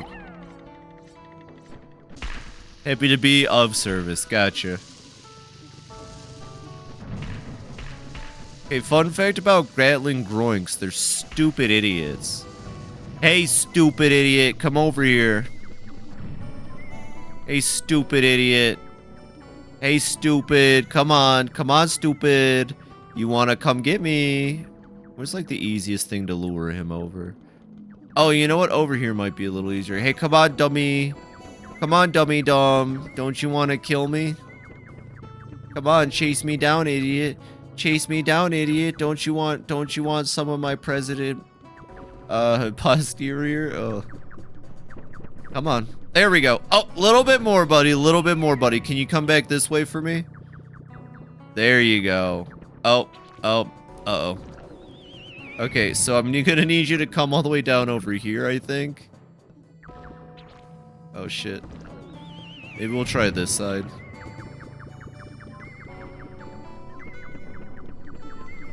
Oh, come on. Whatever. Can you do that, like, over here? Oh, there we go, finally. Okay, thank you.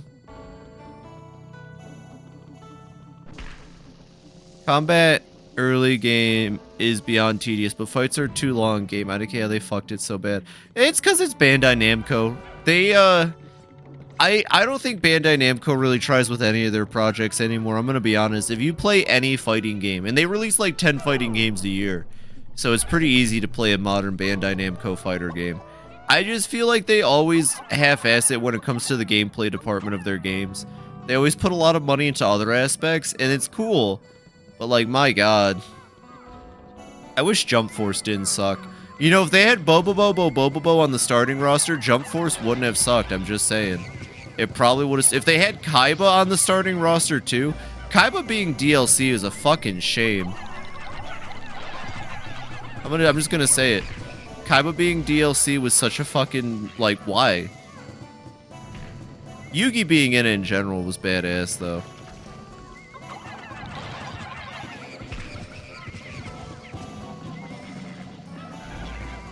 You know what you do for DLC? You add, like, Joey or Pegasus, honestly. Maybe Taya, even though she doesn't really duel. I don't fucking know. Oh, My Valentine, easily. Kaiba being DLC is L status. There's also a lot of decent ideas in combat, but it has a lot of RPG problems where if you're not blowing through enemies, you're getting erased. Saz moves are always useless when it matters. Yeah, it's got all the old tropes. First Jujutsu Kaisen game they dropped, was it bad? I got the My Hero Academia fighting game back in the day. It was bad. Also, JoJo Eyes of Heaven, it's pretty bad. It's just full of fan service, which makes it good. How am I? I'm doing alright. I'm doing alright. Kind of want a record of Ragnarok to get a fighting game. I kind of don't. Merrick or Bakura? Oh, Bakura. Bakura would be my pick. But yeah, you give Kaiba and Yugi in the base game. Every character needs to have a villain. Adding Sanjay, but then adding the stupid thing where Sanjay can't hurt women Like, okay, it's funny when Kiryu does it in combat for like a dragon, but for a fighting game, you can't have one of your characters be practically useless to, like, an amount of the slot. I'd say half, but I know for a fact the women probably don't make up half of that game's roster. So we'll say like 20 to 15% of the roster, you need to be able to hit them. Hi, Schnort. Okay, next floor should be a rest floor. The Jujutsu Kaisen game was like 90% PowerPoint images. Fuck yeah. I love Bamco games. I love me some Bamco. They always do great. They've never just made toxic sludge ever. Bandai Namco would never make toxic sludge.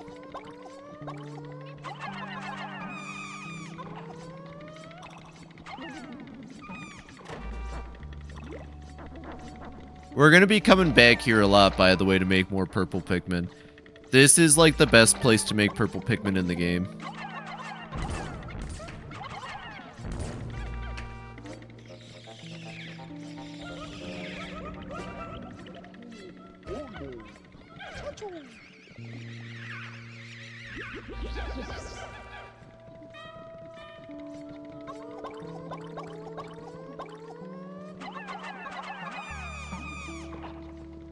Sanjay in Part Warriors 4, and then almost every map has a female character he can't hurt. That's fun. That's good video game mechanics. I don't think Bandai Namco does the Warriors game. I think that's Retro Team. But, like, still, they also pump out a lot of Warriors games. I'm gonna be honest. How many Warriors games, like, can you make before they all become kind of samey? I've only ever tried Fire Emblem Warriors and, or was it Hyrule Warriors, though, so maybe I'm not a good judge, because I've never played, like, a Dynasty Warriors or any other Musos.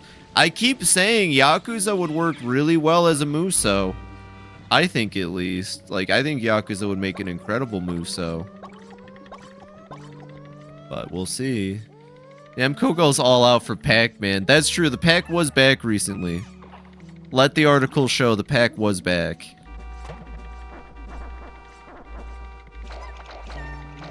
Okay, I've got no bitter sprays, but maybe that's for the best. Bitter spraying the mana at legs just makes the fight take forever. Because bitter spray doubles defenses, and turns out mana at legs is tough as fuck.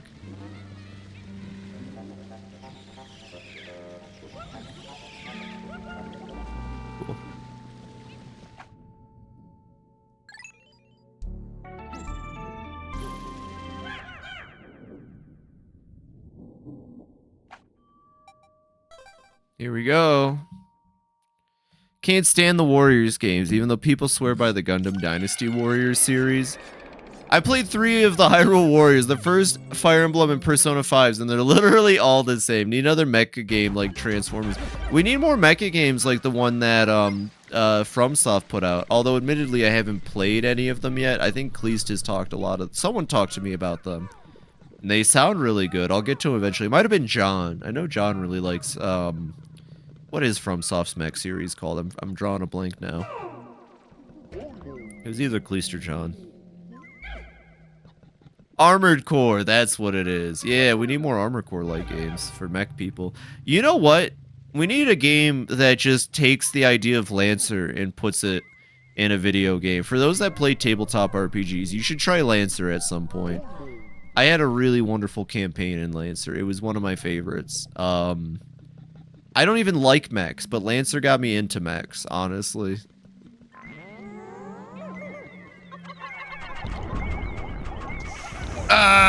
Kill! Kill! Kill!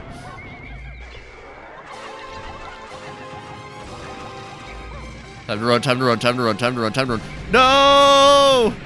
No, my Pikmin!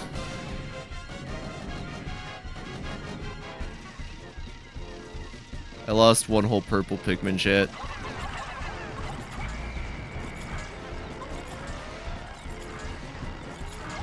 Get tired. There we go.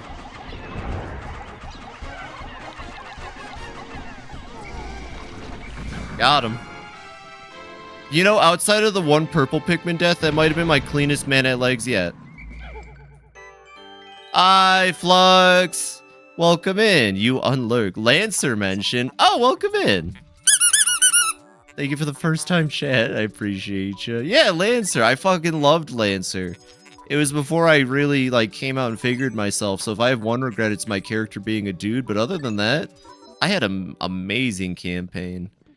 I wrote like this whole backstory. I went with Carrick in space just because space feudalism's cool as fuck. It was great. I loved my character. I did that one mech. I forget because it's been a bit since I played it, but my mech had like a missile silo ability. So I did custom parts and I worked with my DM and they allowed me to make my mech have like a peacock feather spread. And then the missiles fired out of like the eyeballs on the peacock feather spread. It was a lot of fun. Especially Simo, because his entire thing is he's a sniper and an arena fighter who kills with one shot, but can't take a hit.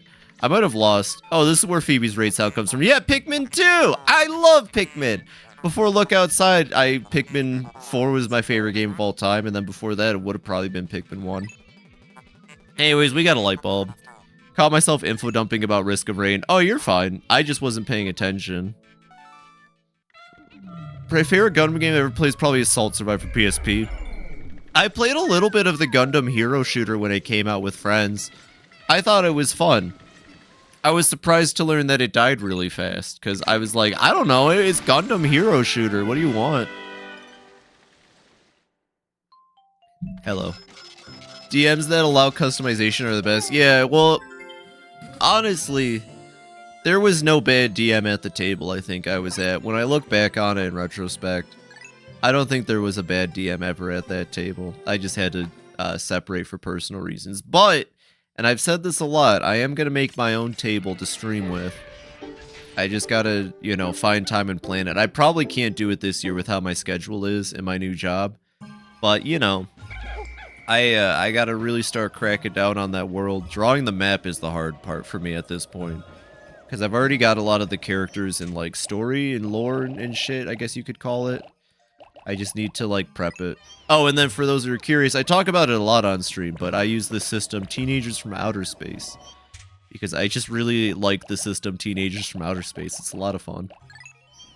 Mine's like a modified version, though. Gundam Hero Shooter monetization was miserable. Gotcha, gotcha. If all Gundams were free from the start, it would probably been fine, but the skins were ass. Oh. How do you make skins for fucking Gundam robots? Like, that seems like an issue within itself.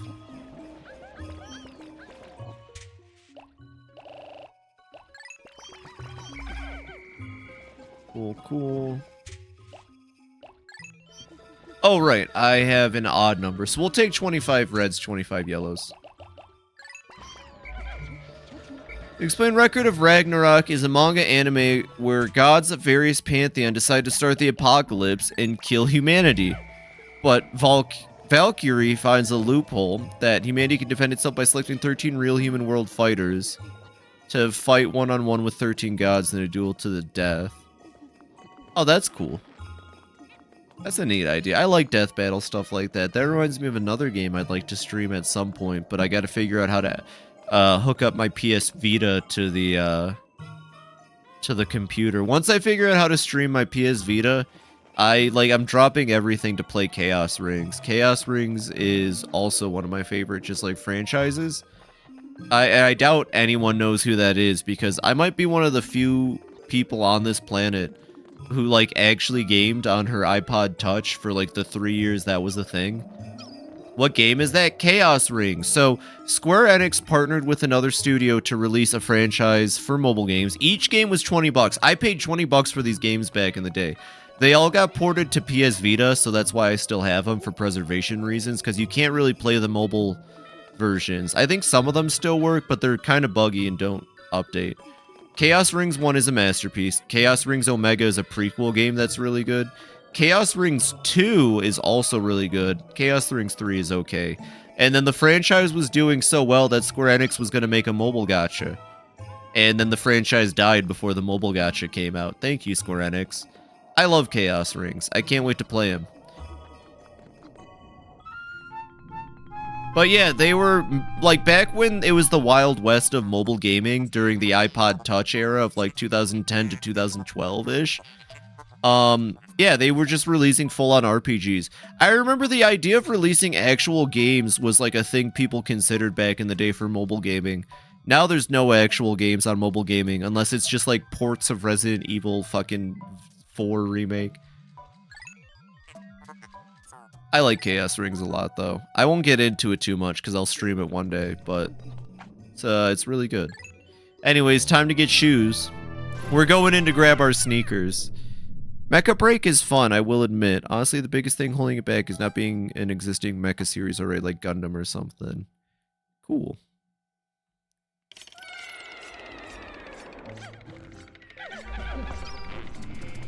Oh, I started right next to a Doodlebug. Incredible optics.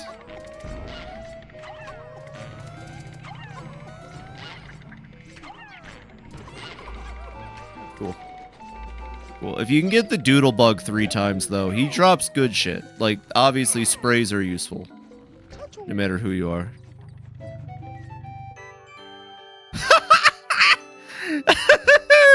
Chad, get a load of this. You see this shit, Chad? You seen that purple drop? Oh, yeah. Screw Angry Birds. They should make Blockbuster movie on Jelly Car. No, Angry Birds was a real game. You'd pay like $5 for Angry Birds back in the day. Like, video gaming on the iPod Touch was real, and it was epic. And I feel old that, like, it'll never happen again. It was fucking cool. Angry Birds, Cut the Rope. Fucking... What else was there? There were so many games on mobile for a while. And yeah, Angry Birds counts in my opinion if anyone's like rolling their eyes at me. Bad Piggies was free, but that was like the last real iOS game if you ask me.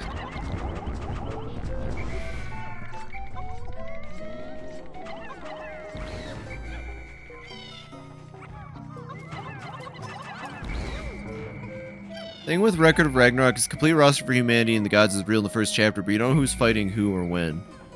Yeah, I figured. That sounds about right. It's not like they know going in. It's probably randomly picked right before the fight. That's cool. I'm just not too hot on anime, personally. Unless it's like something that really grabs me. It has to really get my attention. Like, I've been enjoying the hell out of Sakamoto Days, but I just like spy thrillers and slice of life, and it's kind of both, with a little bit of JoJo thrown in for the battling. Doodle God mentioned. Doodle God! Pocket God also. Pocket God also. Just saying. Doodle Jump and Doodle God. Oh, yeah.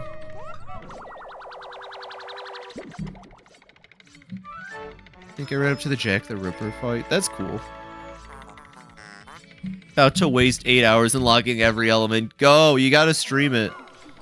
Proto streams Doodle God win. Did anyone else play Pocket God? That game probably rom-com that actually progresses. Ooh. Those don't happen. That's not real. Why are you speaking myth into why are you speaking fact into fiction right now? Oh, another Stinky. Uh-oh, another Stinky.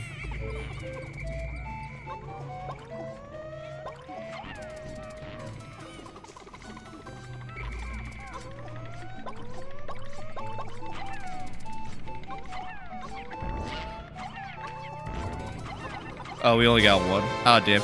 Oh, no, there's a boss battle! Hi, Lazy! Welcome in, welcome in. Let me give you a shout out real quick. Phoebe the Pro Gamer! Holy shit. How'd you know I'm using a Pro controller? Hi, Lacey. Welcome in. How are you doing today? Let me make sure I get it right, because I always forget the E. And some bitch named Neko Lacey, not Lacey, gets the fucking... There we go. That's the correct Neko Lacey. She's cool as hell. Thank you for the raid. If you're not following Lacey, genuinely go follow Lacey. She's probably one of the greatest entertainers of the modern era on the platform. She's awesome. My evil enemy, Neko Lacey. How are you doing today? What were you streaming? And welcome in anybody from Lacey's stream. If you're new here, I'm Phoebe the Clown. I'm a variety streamer, clown tuber. I play a lot of games, and right now I'm doing the PIKMONTH, where I play a lot of Pikmin, because I love this franchise, and I have a problem. I have a problem. But I mean, when you play a game with characters as sexy as Sacho, what are you gonna do, you know? I mean, look at this fucker. Do you see this man? Not Olimar. Don't look at Olimar. Look at Sacho. We were doing some Tomodachi. Yo, how are you enjoying it? I was thinking about doing some later depending on how the stream went, honestly. I've been having a blast with Tomodachi Life, though. Made a bunch of fun characters. It's really good. I was a little bummed that I'd have to make my own characters, but now that I've gotten into the groove of it, I really enjoy it. I really, really enjoy it. I added my husband Rules card from Deltarune, so that's been fun. We made some OC characters already. It's just been really fun to play. There was some evil on the back of Lacey Island. Whoa, who was there? Lacey, what happened? What happened? Who was on your island? I hope it's okay. Trust me, I know all about evil. I added Louie to my island. Another fart bug. Okay, 1 second.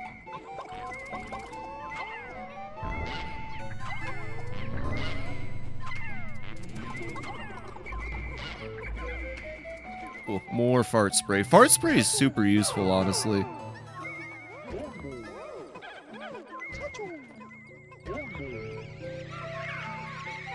Ruxel's card is one of my pronounce his name. Yeah, Ruxel's card. His name's Rules card, and I'll actually ask that you respect that. I'm really happy with how my Rules card came out. Now I probably will play some Tomodachi later. Honestly, we're going pretty fast. I was expecting to finish the PIKMONTH on Friday, or Pikmin 2 on Friday anyway. We might have enough time. We could do like one more cave probably after this, and then yeah, we'll do some Tomodachi, Chad. Who wants to go catch up on Honka Bonka? Yeah, I don't appreciate you upsetting my husband like that, Proto. You will have to do a puzzle as punishment.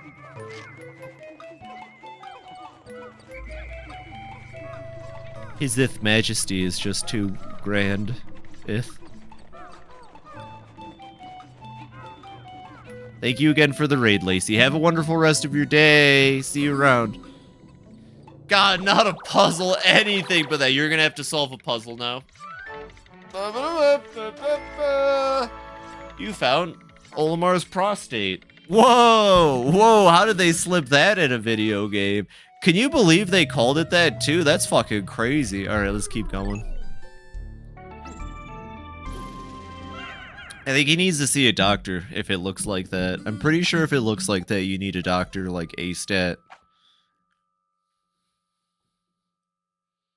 You what? I'm not repeating it. Nintendo put that in the game. Miyamoto specifically wanted that in the game. He said it made Olimar more relatable to give him a working prostate. They spent a lot of time coding that. That's why this game took 2 years despite being not that different from Pikmin 1 in terms of a lot of aspects, honestly. It's got purple Pikmin, and they definitely didn't reuse most of the overworlds from the first game. I give the Wistful Wild a pass, though, because it's cool. I like how they did the Wistful Wild.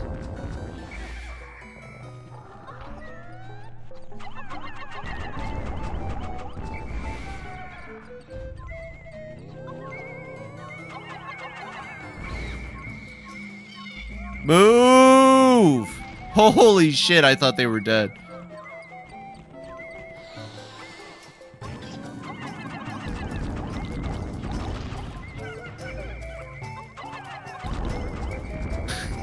I like how it got stuck with its ass hanging out in the air. Poor thing. Poor thing got stuck with its ass hanging out, and it's cold. That's the last thing you want, is to have it hanging out like that when you're freezing. But that may just be what you get. Damn, Nintendo really getting crazy with it back in the day. Yeah, well, you know, it was the 2000s. We were able to get away with so much more back in the day. Times were so much cooler. I miss back in the day when you could just play Pikmin 2 and talk about Olimar's prolapsed anus. That's not what I called it earlier. That's kind of what the gem looked like, though. I miss back in the day when video games were real, you know, raw, you know? Now everything's too woke. Pikmin's too woke. I fucking hate Wokeman. It's my least favorite game ever. Can't believe the purple Pikmin fit in there. That's what you know what? I said the same thing at first, but goddamn, if this is not Nintendo's hot coffee, you know what I'm saying? If this is not Nintendo's hot coffee, then I don't know what it is.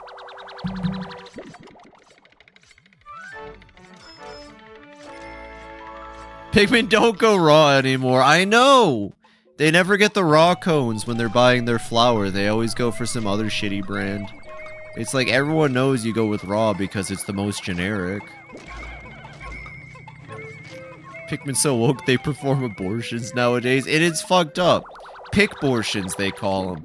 And also, I heard on the news that working with Pikmin, I heard that if you work with Pikmin in a cave, it'll give you... the worm in my brain really wants to eat the Pikmin. Sorry. I'm repressing the urge to eat the Pikmin.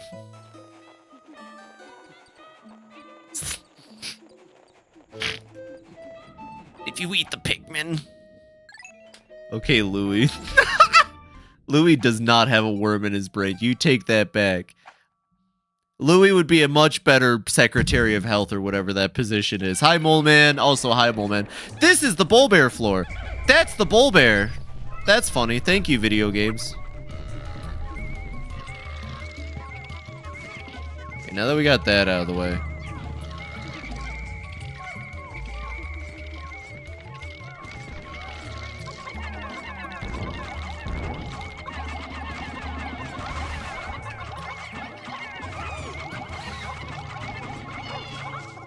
We did it! Louie does canonically eat the various animals in the world. I totally believe he'd eat the Pikmin. I'm pretty sure he has chef notes for the Pikmin in Pikmin 4.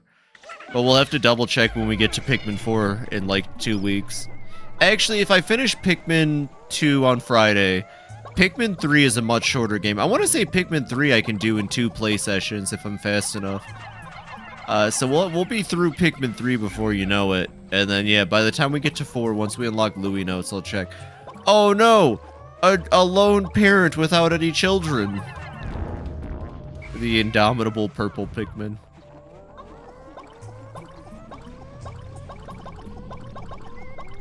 There we go.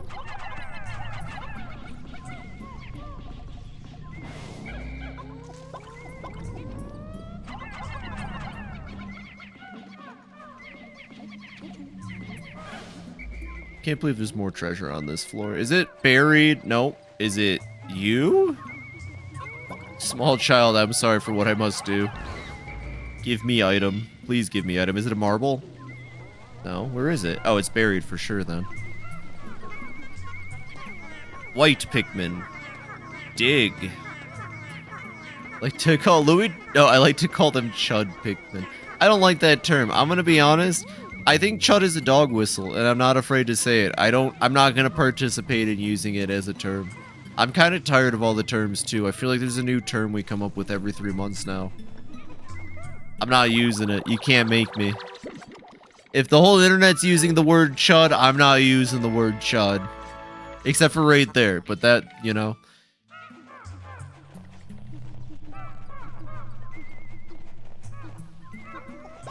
The other thing, like, right over there looks like it. I mean, I also thought Agarth edits were dog whistles, and they probably are, but I genuinely enjoy Agarth edits, so I don't know. I think it's funny. Also, it's really silly when they use, you know... Never mind. All I'm saying is, fuck it. I'm gonna pick and choose. What's the exit on this floor? Oh, it's right over there. Okay.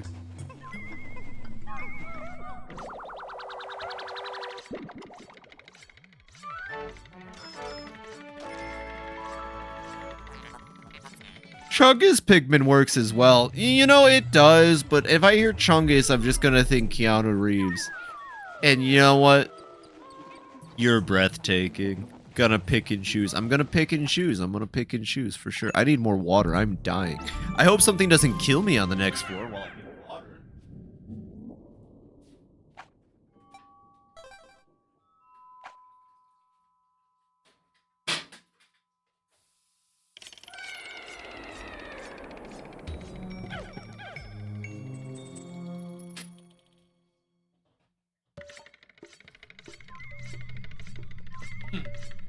I will say, if there's one thing, one second, let me just get back in my seat. I'm gonna readjust VNN too, just in case. Nolan, actually 30 Pikmin in a trench coat.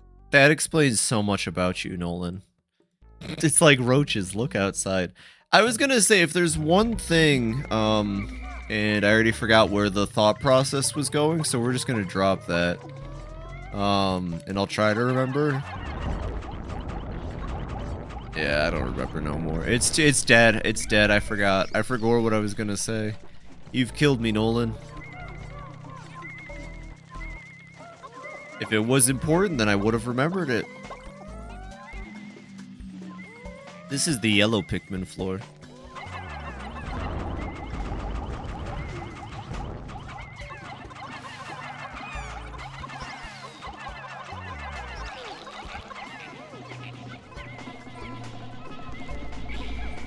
Now I'm gonna be dying to remember what I said. Fuck. I don't remember now. It's too late.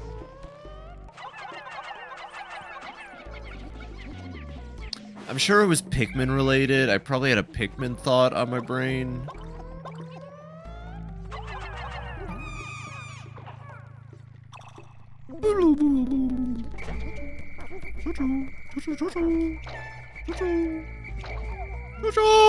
Just starts screaming. Cho-cho!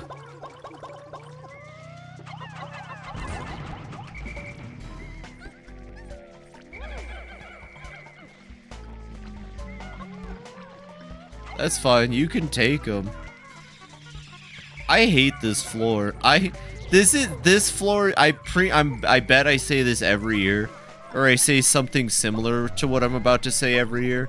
This floor is everything wrong with Pikmin 2.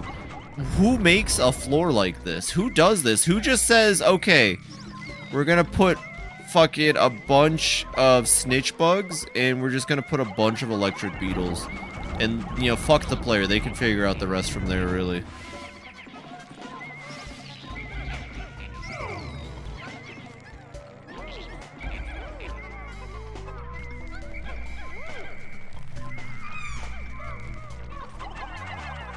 This is everything wrong with Pikmin 2.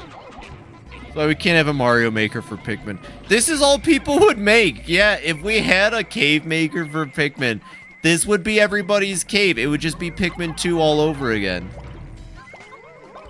You just have fucking dundering bitch bugs and fucking electroshock dick needles just everywhere. And they'd probably find a way to bring back Pikmin 2 electricity, too.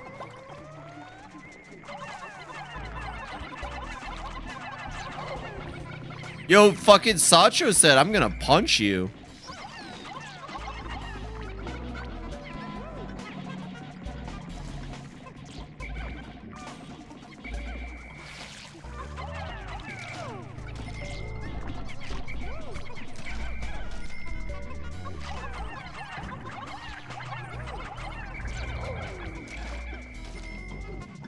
Or Sacho's taking way more damage than he deserves.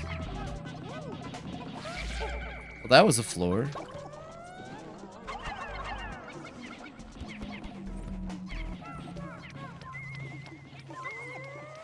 I hope no enemies spawn in to eat me alive.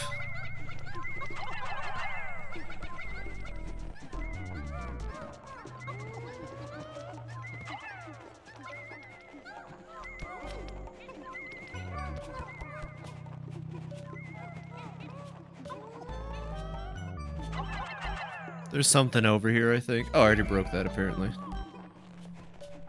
Oh, there's something all the way back here. Gotcha. I love this Christmas theme to the cave. It makes it a lot more funny. It's still funny the last reward for 100% Pikmin 4 is the ability to finally help Pikmin carry. Yeah!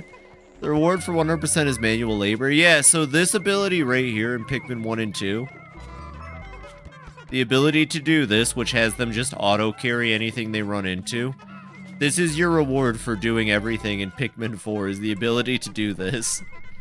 And I can understand why it's not a main feature in Pikmin 4. You don't need it when you have Ochi. And you don't need it when you have the charge whistle. Please, you're forgetting the part where you have the charge whistle, though, which is just an infinitely better version of this. I'm sorry, but the charge whistle is just an infinitely better version of that. The only reason you want to use the whistle mechanic is when you're positioning in the later games. I'll be real. I said it. This mechanic's great for when you want to do shit like this. and stuff, but like, yeah, the charge whistle introduced in 3 is just a much better mechanic in general. All right, next floor should be a rest floor. I know this cave has a rest floor, and it's where we get the rocket punch, and the rocket punch will make Olimar do slightly more. Instead of 2% damage, Olimar does 4% damage to enemies. This is the floor.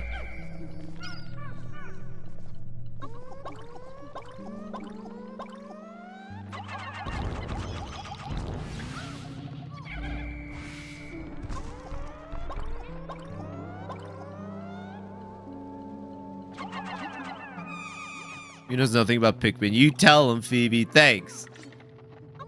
Thanks, Mole Man. Glad you got my back. Glad you got my back in this time and process. Trust me, I know Pikmin. I know Pikmin like the back of my hand. I'm not grabbing more white Pikmin. So fun fact, Mamutas, when they slap your Pikmin, turn them into beautiful flowers. I'm not dealing with that shit.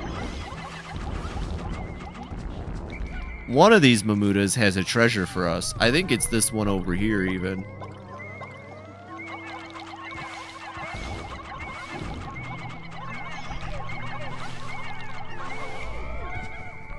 Also, the butterflies that are colored like the sprays can drop the sprays, but you gotta get lucky enough to have them. Also, I'm slipping in my chair. Processing, how strange. This atypical metal object came from inside that bizarre being. Appears to be a giant metal hand. Perhaps you can use it, Olimar, and you know where. On your back as a massager.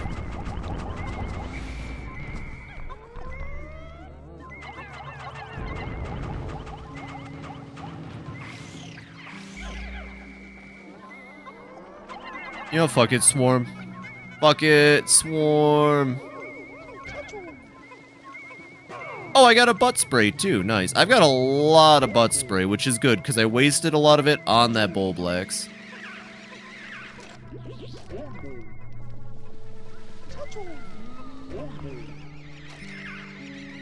Cool. Okay. Yeah, this is how the end of the game goes. You usually just start cheating. Butt spray, yeah. You know, next time I use it, you'll know what I mean if you see me use it. Alright, we got the Brute Knuckles. Now we can Power Punch. Rocket Fist. Basically, you have an empowered melee combo. It still does, like, no fucking damage. Just to be completely honest, completely transparent. It doesn't really do a whole lot of extra damage. But it's neat. You can use Olimar and Shacho to kill things now if you really desperately need to. There are situations where having a captain kill an enemy is better. I won't lie. Hey, actually, good point. Why is Wario wafting when Olimar's been tootin' since 04? Because fucking Miyamoto hates everything that they did. I don't know. That's the easy blame, right? Just blame Miyamoto. Because Nintendo decided they didn't want to deal with him being like a character, I guess. I don't know. I don't think anyone truly knows why Wario got done as dirt. Wow, thank you, video games. Oh yeah, and this is the one with the homing boulder. So you know it's good.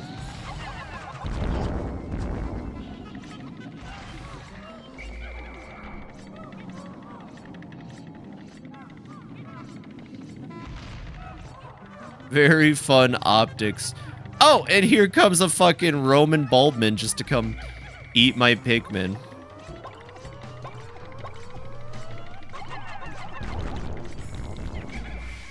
Bless Sakurai, I love him, but I feel like he writes off a lot of characters with his headcanon. I think so too.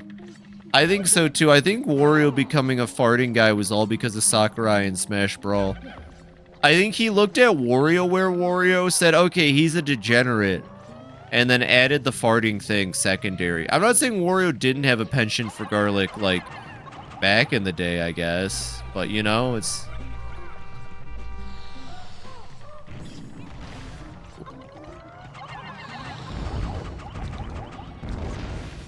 Oh, somehow one of them got crushed by that. You know, whatever. Like I said, my kill count is very off today. I'll have it fixed by next session.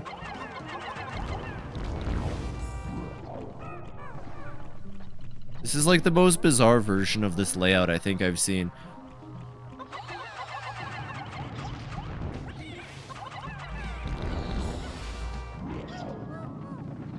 Whoa, mama. Oh, right, you're not blue.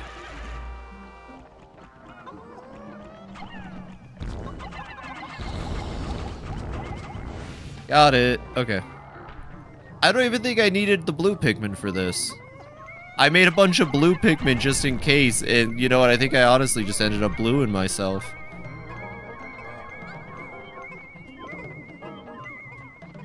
What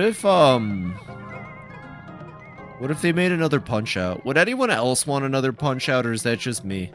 I really liked Punch-Out a lot growing up. I had the NES one on my WiiWare. I had the Super Nintendo one. I bought the Wii one when it came out.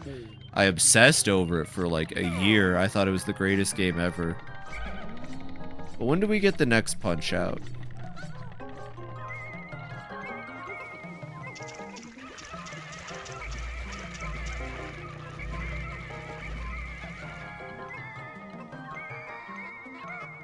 I want another Punch-Out. Same.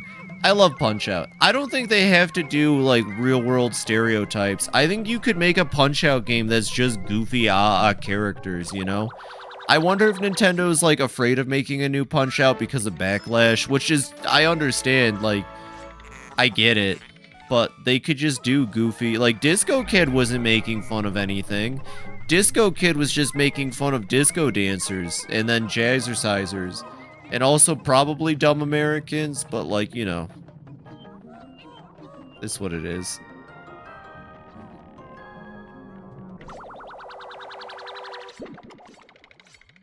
Disco Kid represents the Zoomer, Was that the floor? So I didn't even need a blue Pikmin. That was a lie. The blue Pikmin were a lie. I lied. Give us an alien. I don't know. Have Little Mac fight like, Big Mac. From McDongle. Alright, what hell awaits me on this floor? Oh, just orange Bulborbs. Really? This is just the orange Bulborb floor? Okay. Oh. It's also the boulders fall from the ceiling floor. Okay, I understand. Very cool. Thank you, Pikmin.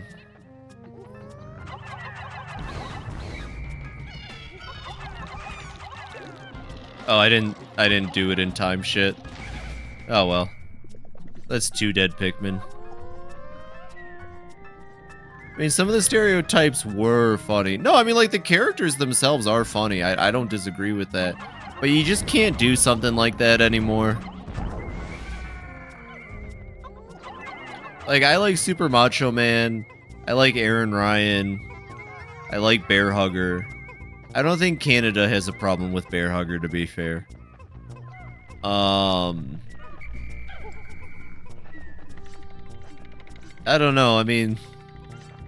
Can't believe what they did with Canadians. I was gonna say, Bear Hugger, I think, is probably one of the nicer representations in the game. They got it wrong, though. His name should be Moose Hugger. Oh, there's a boulder about to fall on my ass. His name should be Moose Hugger, is all I'm saying. Spouse alert. Haha. Get it? Because my wife's a bitch. I think they actually hired Disney writers to come up with the name of that item.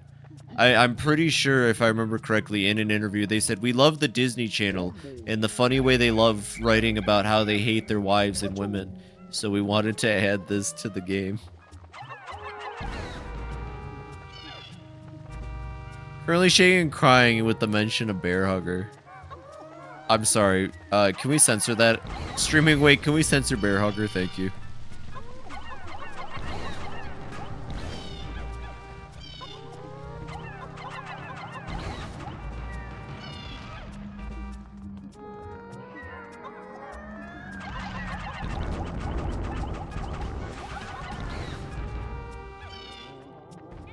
Okay, so where's the treasure? Bear hug, bear hug. No, whoa! You can't just say that, Streaming Way. Bear Hugger has been canceled.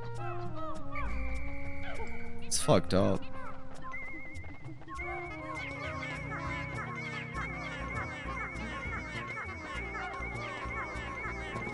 Yo! Yo! Alright. That'll be my best joke of the night.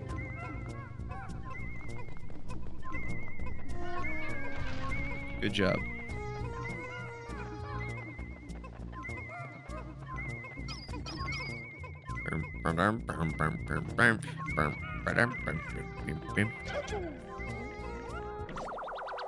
Classic controversial Schnort. Classic Schnorty being controversial as always.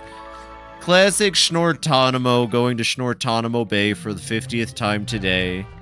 How many? You know what? We gotta check that punch card, Schnorty. You've been going to Schnortonimo a lot lately for your crimes. Which is crazy, because you run Schnortonimo. I'm a Schnortmaxer, it's what I do. I still can't get over that controversy. I don't know if I can go back to Relic after you dropped that video. You kind of just ruined it, honestly. I can't believe Bear Hugger was on the island. Yeah, Yoshi's Island.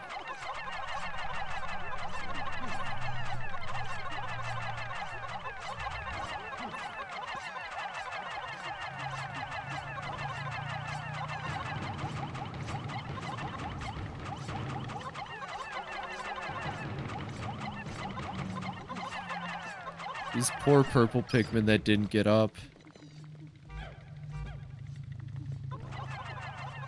There we go.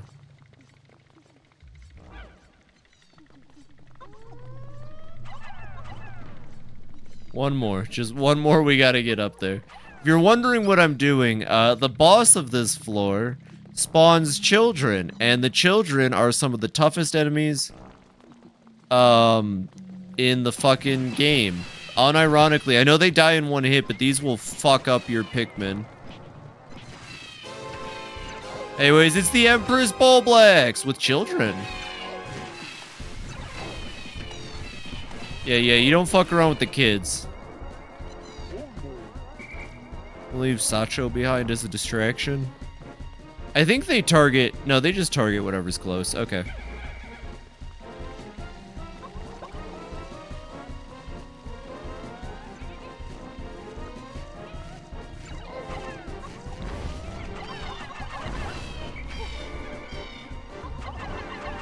Okay, so the goal here is to play home defense while also pissing off the Empress, because once she starts moving, she'll just run over the children for you.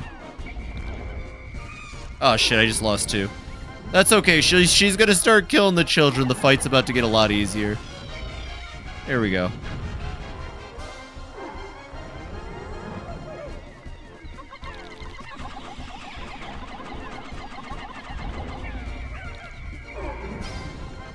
Holy shit, that was close. I got a little greedy with that attack. Uh-oh. I forget, if you kill the mom, do the kids die instantly? No, they stay alive even after mom dies.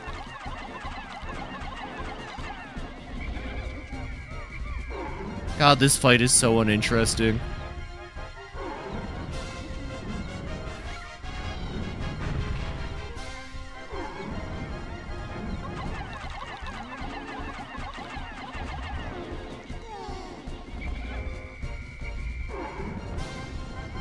Oh no, here comes a baby. And it's dead.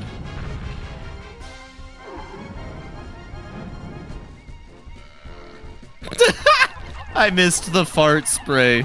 Of fucking course I did.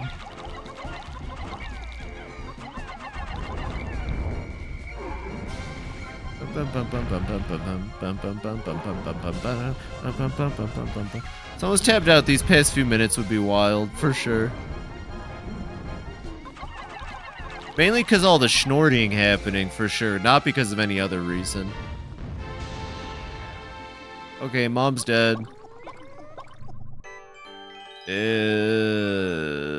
Sneakers O'Toole? All factory sensors overloading, approaching outer stink limits. The stench must be emanating from that object.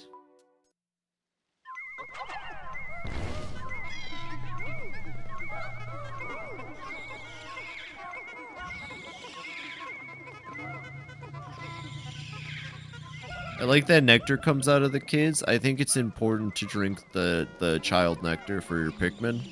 Helps them grow stronger to have that, you know?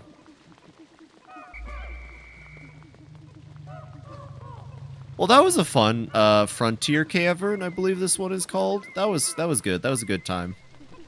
Good times were had by all. I love the idea that the furthest to reach cave in the starting map has a tougher version of the first boss that you're going to fight in this playthrough. I think that's neat. I think that's a fun little touch. I like it. This object has pockets of air under its surface. It is perfect for the boots I am making. We've got Sneakers O'Toole at home. You'll be able to run faster, jump higher. Man, I don't want to be a part of your system. So I left the cave. There we go. Look, there's Olimar's prolapsed anus again. And we're out of here. Lucky for you, I might not be on Wednesday because of my controversy, and totally not because I have some Thursday morning I need to prep for. That's understandable. What's coming up Thursday morning, you goober? It's okay, I missed the last 2 Wednesdays, you know, because I was doing other stuff, so it's fine. I believe we're done with this map, too, so while the day ends, I'm gonna go run to the restroom real quick.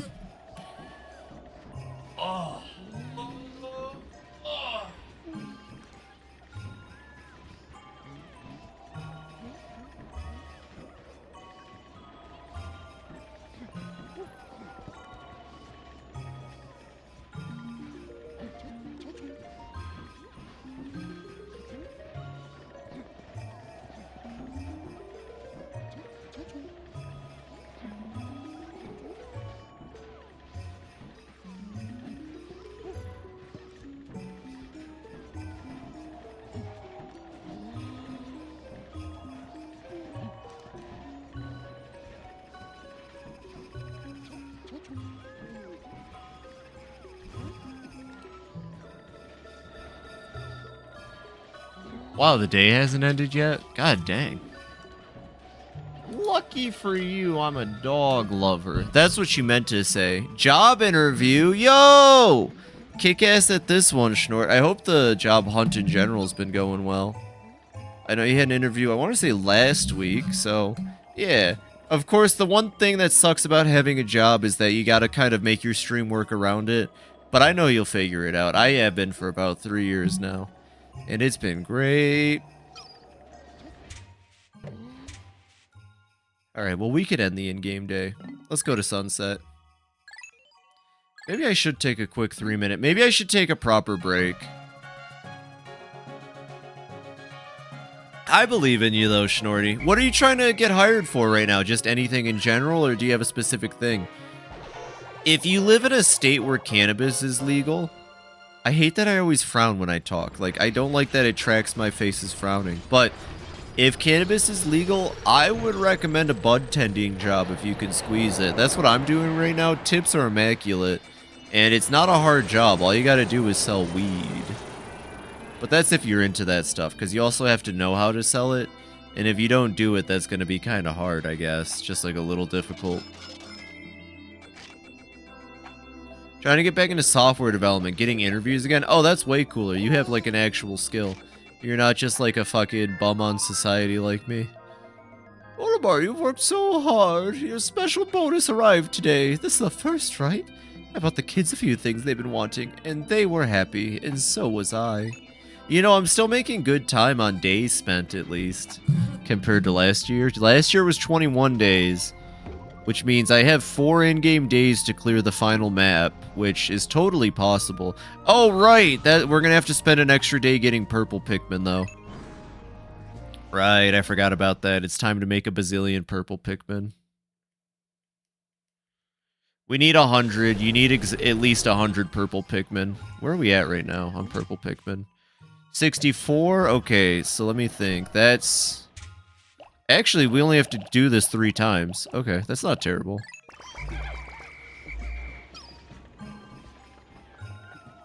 I said I'd cut to a break, and I will after this. If we do Tomodachi, it might be not as long. See, look how, like, obnoxious the faster run is in this game. Look at my Pikmin. Do you know how often these idiots trip or get caught behind walls or just do the dumbest shit? I hate the sprint shoes in this game. And I always like to clear out every area before doing the Wistful Wild. So I'm gonna have the sprint shoes going into the Wistful Wild. Look how fast he is compared to the they're flower Pikmin. Alright. This is legit the only way to get purple Pikmin consistently. I hate this part of the game. Because I'm pretty sure even if you played perfectly and you haven't lost a purple Pikmin up to this point, you still have to do this shit.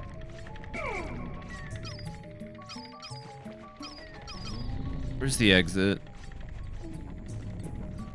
There it is. Bitch. Bitch. Fish! Okay.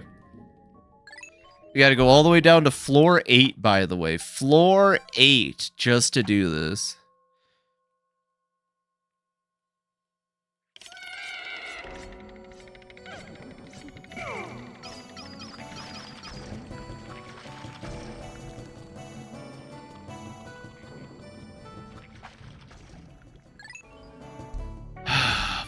It's the amount of cutscenes. It's the fact that this is basically like a Dark Souls run back when you think about it.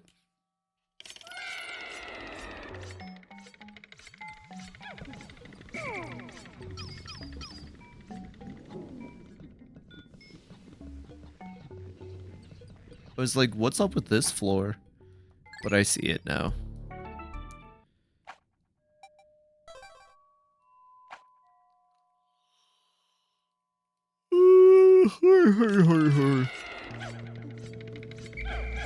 Might as well break the eggs on this floor just to see if we can't get more spray, though. As much spray as physically possible is what we want. Have a good lurk. Or wait, that's not lurk. That's me sit up. I am sitting up. Okay, you caught me. I could be sitting more up. There we go. I'm now sitting more up. You cannot be more up than me in this moment. Hope you're having a great day and you're being safe. Hi, welcome in, Elsa. I am having a great day and I'm being as safe as I can be, I promise. Yes, 1 second. And I'm hydrating. And Spider. Welcome in, your pretty clown avatar. Well, thank you very much. I appreciate that. Since it is your first time here, I'm Fibi the Clown. I'm a variety streamer clown tuber. I play a lot of different games, and right now we're deep in the middle of what I call the PIKMONTH. Every year I just play through all the Pikmin games because I love them. I appreciate the compliment. I know I'm pretty. Hope you're doing well. I hope you're doing well and being safe too. Okay, where we at? Which floor is this? Oh yeah, this is that really small but like annoying floor. Thank gosh I don't have to fight anything. I didn't know there was an escape on this floor. Okay. And then we get to do this 2 more times. Is this safe space? Yeah, of course this is safe space. Why wouldn't it be? I think it'd be pretty odd for me not to save space it. I also don't think I need to have to like present it though at the same time, to be fair. Like, yeah, I'm not gonna make people feel bad. Just don't be weird, I guess. That's like my only rule.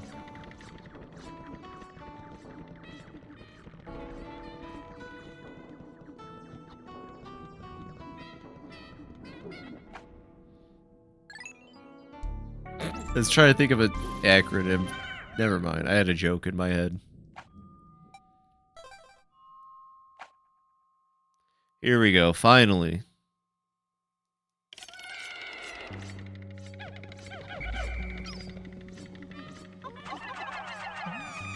In my journey being a femboy and being more feminine, I learned that I'm polyamorous and or gay. Well, congrats! Congratulations to you. Make sure you really take the time with it and, you know, figure out that it's exactly what you want and all that. But I'm sure if you've already made the step to say that, I'm sure you're happy in figuring out who you are. Yeah, you're fine here. I got no problem with that. Good luck with that, too. Of course, of course.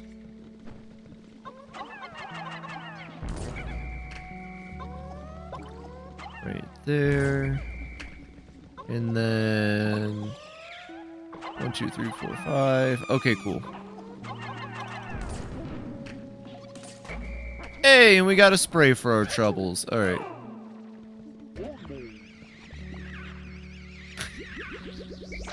Still the best exploit in the franchise. Make you all flower Pikmin, and we gotta go. Wait, oh, I'm missing 5. Make you flower Pikmin. I need them all to be flower Pikmin, and we need like at least 2 or 3 spicy sprays to get the Doomsday apparatus. Where's the exit? There's the exit.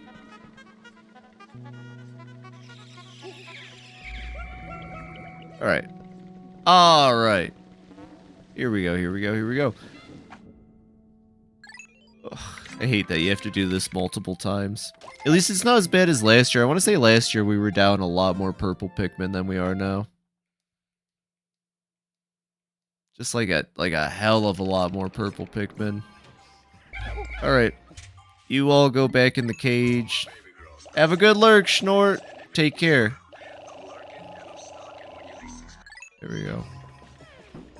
And then back 15 more blue Pikmin and then back in the cave.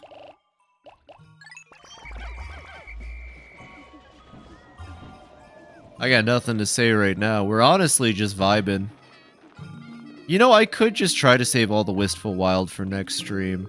And then we could do some extended Tomodachi life. I'm just thinking, like, optics-wise, I don't know. Like, do I really? Because I could get it done, but then I wouldn't play Tomodachi. But then tomorrow is like an actual planned stream of Tomodachi. We'll see how I feel. I think I honestly might just do one more cave in Pikmin, and we'll save Tomodachi for tomorrow. I'm going to turn Wednesdays into like a hybrid day. Originally, it was just going to be Relic SMP, but I think Tomodachi into Relic would be fun. Or the other way. We'll see what works. Depends on when people are available. I know right now college is going on, so everyone's super fucking busy with classes and finals.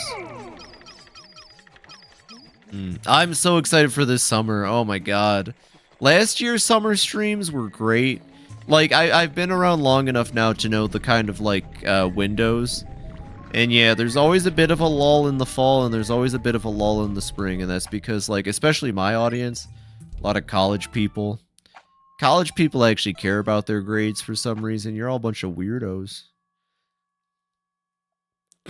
Nah, I respect it.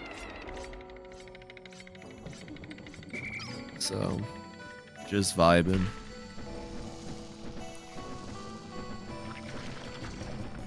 Also, I knew this would happen too. I knew less people would be available in the early hours on weekdays and such, but this is my burden. The only other option would be a late night streamer. I don't know how many people are up super late. Thank you, video games.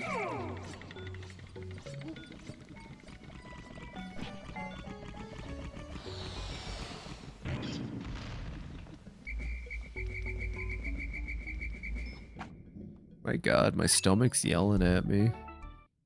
That's cringe.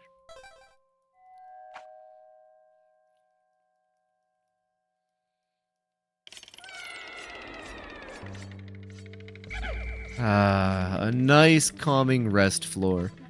Now give me some fucking nectar, please. No, not nectar, my bad. I lied. Give me the other stuff. Give me some spray, please. God damn it. Okay, we got a couple more eggs. Whose eggs are we breaking? Is this the Man-at-Legs eggs? Are these Louie's eggs? Are we perhaps cracking Louie's egg right now?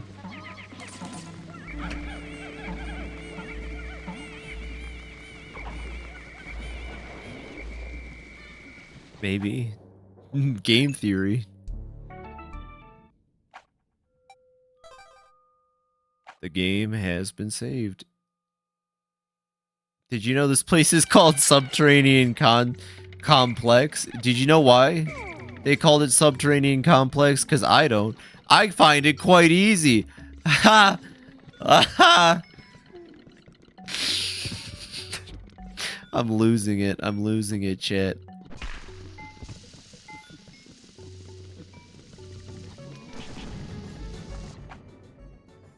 Get it? Because it's called the complex, because complex is like a word. If you don't understand it, I can explain the joke. No worries, Chad. I got you.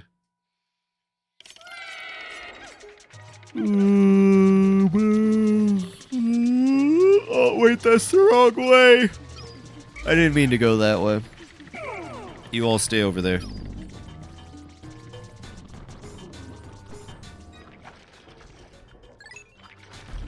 There is just no good layout for that floor. There is no fun layout in that floor. It doesn't exist. I lied. I fabricated it. Join me, big boy Jonathan Frake. Funniest clown alive explains funny joke. More news at 11. So, like, a lot of things that people miss when it comes to comedy is that jokes are funny. So, like, when a funny joke is said, you should laugh at it because it's funny. And a lot of people, they forget that. Good thing I'm a clown and I'm here to remind people that when a joke is funny, you should... Where's my key? Well, you should laugh. That's the sound I make when I realize I have to run through this place one more time.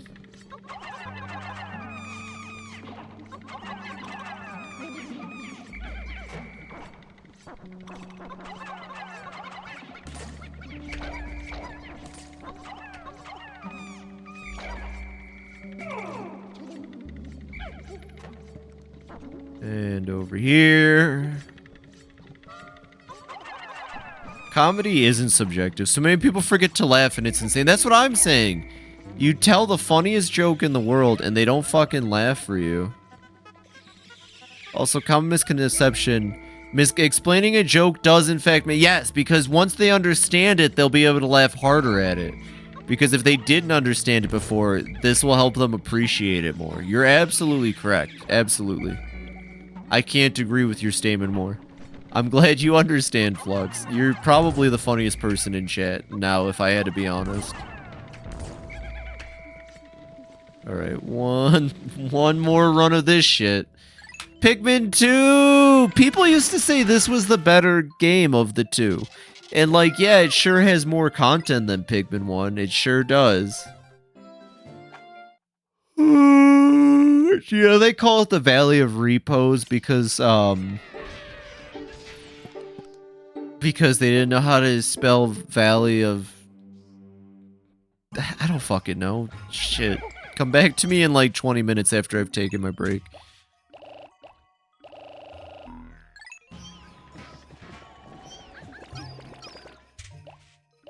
It's okay, you really don't need that many blue Pikmin for the rest of the game, trust me. Me? Sometimes I like to remind people that I'm funny by telling, by the way, I'm funny after telling a joke. That's what I always say. That's what I always say, Flux. I'm always saying, hey, I'm hilarious, by the way. Hey, I noticed you didn't laugh. Excuse me.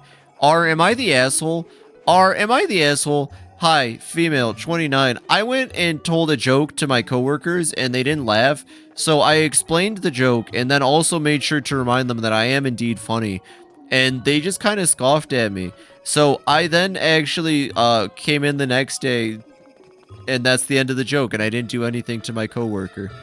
Am I the asshole, Reddit?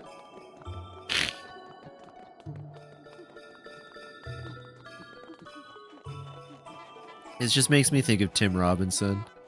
I need to watch more I Wish You Were... Or what is it? I Think You Need to Leave? That show fucking rocks. You have to explain the joke's context starting, not the asshole. Official verdict. Thank you. Thank you. I thought so. I thought they were all being kind of cringe for not laughing. You have to explain the joke's context starting at the beginning of the universe. Well, it's okay. Initially, there was a big bang, and then a whole lot of space dust, and then that space dust became the things. And now, contrary to popular belief, we are not separate from the other things that exist around us in this world and within our consciousness. We're all made from the same collective source. And yet, humans, for some reason, they kind of see themselves as above the universe, or sometimes humans, instead of looking further inward, they continue to look outward as if they stand apart from the universe. But, like, at the end of the day, we're no different than the goddamn trees outside or that squirrel that's eating your internet cable right now. You know what I mean? Like, ultimately. And that's how we get to the point of me saying brown bricks, Because, see, the joke is that Mike Matei, he single-handedly tried to keep the AVGN channel alive while Jane was making his movie. But nobody knew that because it wasn't ever really explained. So what happened was, instead, everyone made fun of Mike Matei for Brown Bricks. But I think Brown Bricks is actually a hood classic. I'm going to be like American Psycho, but instead of it's hip to be square, just me talking about Mike Matei's Brown Bricks. Brown Bricks, an underrated classic off the AVGN channel. Not a lot of people like Mike Matei's work for being a little different, but I find that his charming blend of comedy mixed with voice acting really creates Brown Bricks in Minecraft. I don't know what that is. That person sounds like a big fucking nerd. Brown Bricks in Pikmin. Brown level. Brown Rust in Pikmin.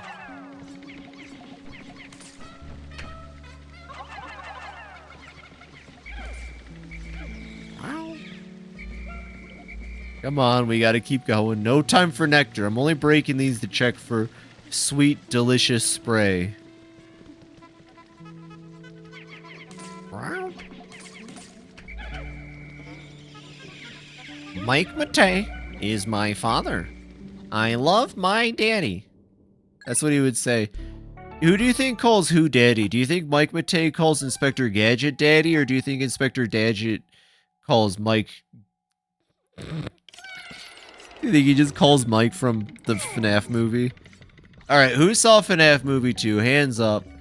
Who here thought Michael Afton FNAF 2 movie was kinda dreamy?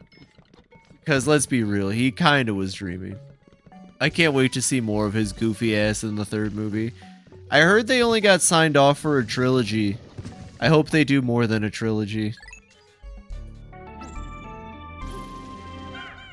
Just saying. Oh, we should add Michael Afton from the FNAF movie to my Tomodachi Island. Can we add Silly Willy Michael Afton? Oh, we gotta add FNAF characters. I still want to add Freddy. I still gotta add Freddy at some point. Oh, and Dolly. We gotta add, like, Freddy and Nurse Dolly. It'll be great.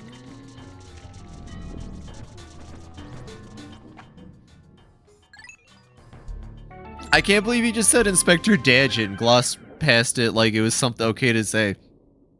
I almost said Inspector Gadget, call him Gaddy, but I stopped myself before I said Gaddy. I have, like, a tick. I don't know... I think some people have said it could be a form of dyslexia, but I don't know. I've never seen a doctor. Even though both my parents worked in the medical field, they never believed in taking us to doctors. Fucked up country we live in. But, yeah, sometimes I just misplace words in sentences or letters. It happens more often than you'd think.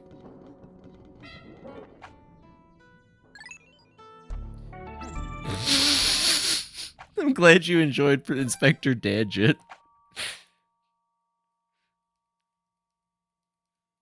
Oh, I get you. I'm right there with you. Yeah, sometimes I just use the wrong word, but like in my head the sentence will make sense, and then a person will just stare at me and be like, what the fuck did you just say? What are you talking about? What do you mean? And I'm like, and then I'll repeat the sentence, and then I'll like be like, oh, I used that word. Oh, that was the wrong word for that. Oh. It'll be like small stuff, like calling a queue line, or like calling product that's like last of the discount bin. I know it's not the discount bin, but I see a bunch of product hanging out by itself in a little, like, bucket. I'm gonna call it the discount bin, but it's not the discount bin, but that's what my brain said. And then they're like, what the fuck did you mean? And I'm like, I'm just trying to talk about the thing. Oh, well, it's not discounted. Well, yeah, I know that. It's just the word I used. Sorry, that was actually a real life situation that happened the previous week, but...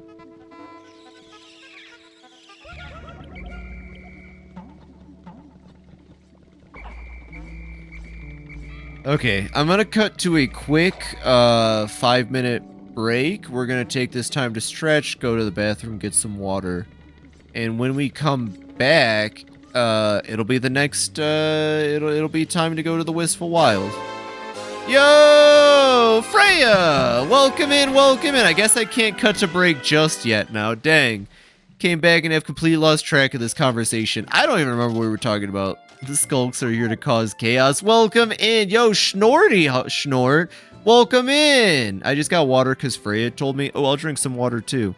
Hi there, Freya Hunt. Let me give you a shout out real quick. Thank you very much for the raid, by the way. How are you doing? One second. Freya Hunt. And then let me drop you that follow real quick. Where are you playing today? Welcome in, welcome in. And anyone who's new from Freya's channel, I'm Phoebe the Clown. I'm a variety streamer, clown tuber. I play a lot of different games. Right now I'm playing Pikmin 2 as part of my PIKMONTH, where every year I just play through all the Pikmin games because I love them. Welcome in! Welcome in. Thank you for the raid. If you've got a raid and run, that's completely fine. Go get some water, food, take care of yourself, please. Just got done drawing some emotes for chat. Yo, that's wonderful! I know so many awesome content creators that make their own, like, emotes and stuff, and I'm always super jelly. But I'm, like, way too impatient to do art stuff, so, like, I respect it. I'm jelly, I'm envious, but I respect it. That's what's up. That's what's up. I hope the emotes came out good. Any you can share in here? Just checked in your Sona's cute. Heck yeah. Ooh, but yeah, go follow Freya if you're not, Chad. If you didn't follow during that shout out, you're a big dingus dunderhead. Oh, your avatar is really cute. I like it a lot. Still in the making? Gotcha, gotcha. Aww. The little hand bite one. These are adorable. I like the nerd one. I like the nerd one a lot. I think I'd probably use that one. These are amazing and cute. Thank you. A lot of thought put into it. Right on. Well, heck yeah. Hopefully so. If I ever found someone on Twitch and they were like, I didn't really think about my character, I'd probably give them a little judgment. Just a little bit. It's so fun to have like an online persona that you can use to really represent yourself. It's been one of my favorite parts of the process. Oh yeah, my allowance doubled. And it's all thanks to Papa. After all, he's a great captain. When in the world will he be able to come home, huh? Yeah, those are really good, Freya. Yeah, well, right on. Heck yeah. Do you normally do art streams? I'll need to know so when I drop inside to catch one, I know what to expect. Oh, dude, now my VTuber model wasn't originally meant to be for VTubing. That's fair. But it looks so good, Schnort. What the frick are you talking about? I'll play for a little bit, and then we'll take a break before I jump into the cave here. Since we got the raid. Anyways, we are near the end of the game. 3 caves left. They're all hell. This week has been strictly art, as well as next week. Right on. Is there like an art event going on for the month? I know there's like an Arttober, but I don't know much outside of that. But, alright, everyone knows the drill. 100 purple Pikmin. Here we go. We gotta go grab the Doomsday apparatus. Any of these come out with leaves. God damn it. Whatever.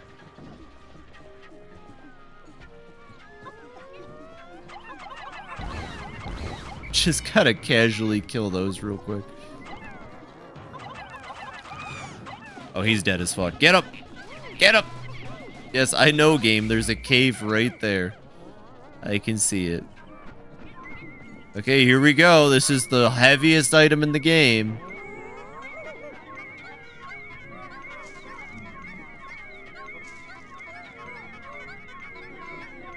Just grab it. Just grab it and run. Holy shit.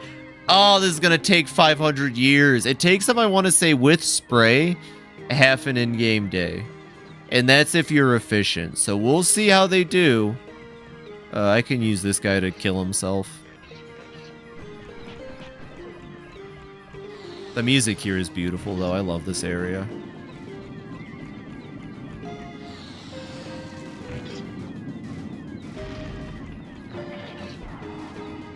Cool.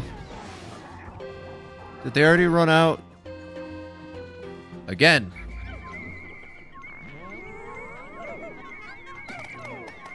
No!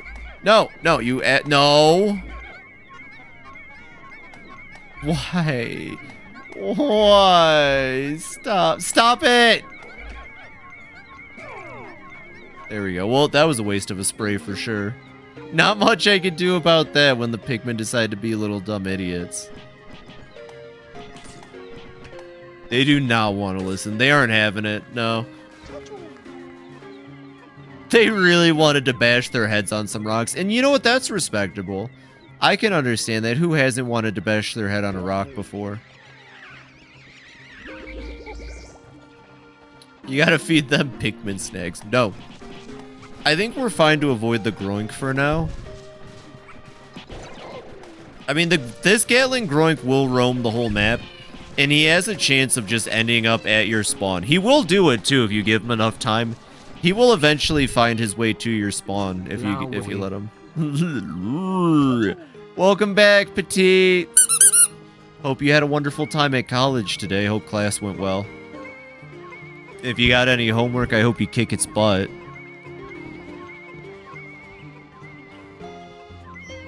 Okay, one more spicy spray. They should be fine if I do it right here. There we go. Macho! Where the fuck word Scraggy come from? No, that's not Scraggy. That's Scrafty, my Scraft punk. He's been summoned. He hangs around with me. And then that's Streaming Way in the corner right now. Streaming Way is kind of a little bitch. They do have homework, but you'll tackle it later. Why not use like Hydro Pump or Quick Attack or something faster? I just feel like Tackle, you're not really going to do as much damage to it as you'd like, you know? That's Scrafty, my Scraft punk. Yeah.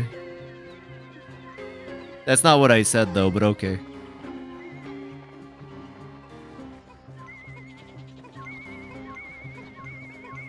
Almost there.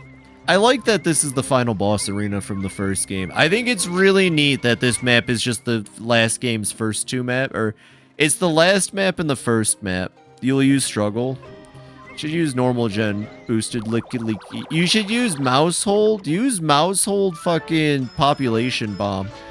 Because I'll be honest, even without that dice item, goddamn does population bomb just go and go and go and go and just do like a lot of amazing damage. Why not use white Pikmin to do your homework faster? Yeah, have you thought about using white Pikmin to do your homework faster? God damn it, Pecky.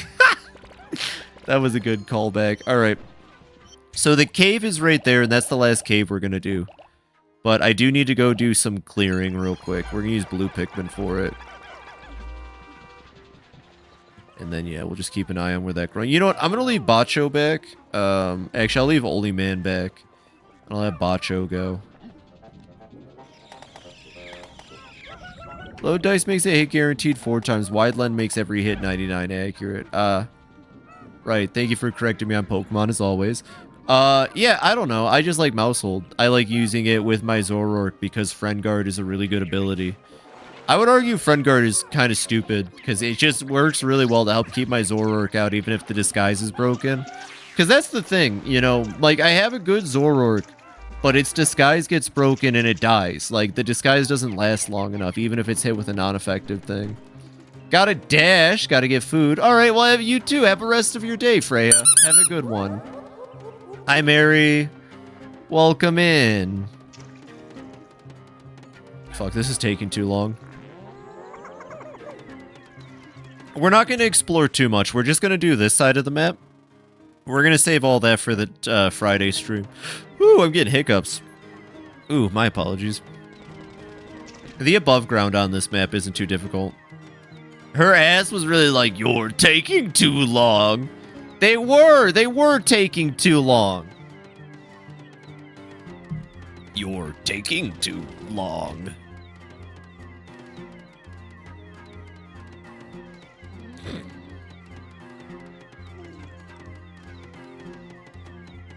Minor spelling mistake. When I don't want to hit my PR, so I use purple Pikmin.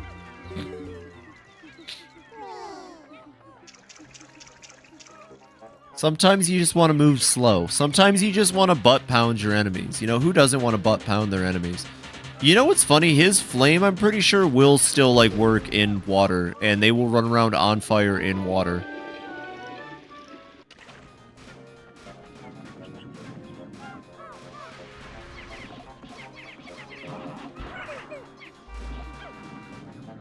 You're taking too long. You're long. You're too. You're. I just like saying you're taking too long. It's fun. See, I also, as a kid, thought there was a BD longlegs out here because I used to not know that these were spores. I used to think these were spider webs that were blocking the plants. So as a kid, I was always convinced that BD longlegs was hiding out here and he was going to kill me. It would have made sense to put a boss fight here. I'm actually surprised they didn't put a boss fight out here in this area. They could have. They could have put an Emperor Bulblax out here. That would have been like symbolism or poetry or whatever. It rhymes.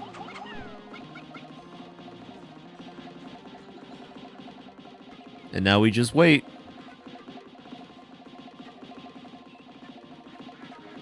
This won't take forever, probably.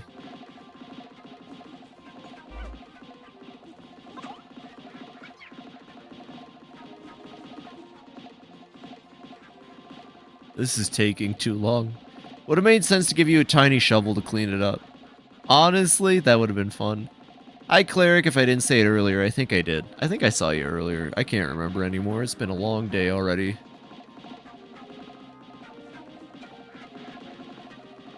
You, like, want help? Alright. Obviously, I gotta do it this way. Look at that slowdown. I swear, that's the Switch 2. Something about particle effects in this game, the Switch 2 can't help. Welcome back. This game cannot handle particle effects, on the Switch 2 at least. On the Switch 1, it still plays fine. I checked it yesterday. Woke up to be horribly sick last night. I hate waking up to being sick. Going to bed to sick is nice because then you wake up feeling better, but I can understand that. It is flu season.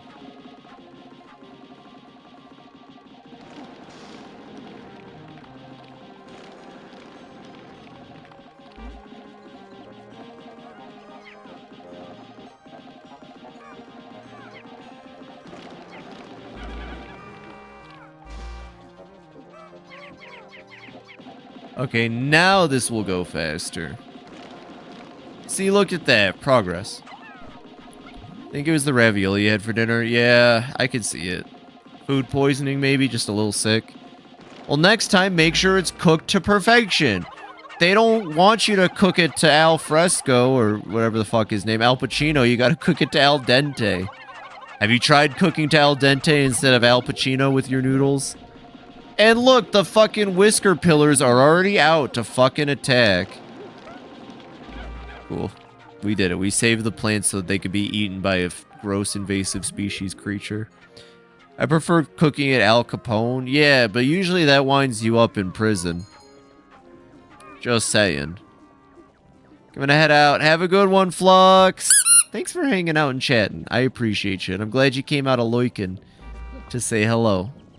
At least you don't have to pay taxes. That's true. But that's how they get you, Mary. Alright, 20 blue Pikmin. 20 red Pikmin. Yo! Flux and Momly P-Bug.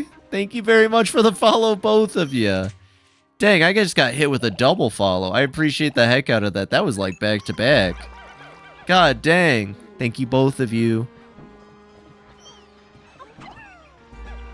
I hope you're enjoying the stream and all that, and I hope to see you around. See, even my redeems are Pikmin. That's how much I love Pikmin. I'm cuckoo for Pikmin. You know what? I'm going to take 10 extra blue Pikmin because you never know when you need more water traversability. Okay, so this next cave is the easiest of the hard caves. Which is to say, fuck. I don't know what else to say. Like, it's what it is. It's still going to be difficult, but it won't be like the other two. I don't remember where I heard this or if it's true, but once I heard that the IRS straight up has a form paying taxes, basically, I got this via doing illegal shit and will not be elaborating further. And they're just like, yeah, fair enough. Thanks for giving us our pound of flesh. And just won't investigate further? That's badass. Also, that makes sense. I don't think you can have a civilization without crime. So I guess, like, accepting that it's a part of it while also profiting off of it. Why the fuck not? At least the person gets to say, yeah, I did something illegal, but here, you could have a little bit of my money. Shh. It's getting cold in here. I'm going to put a shirt on.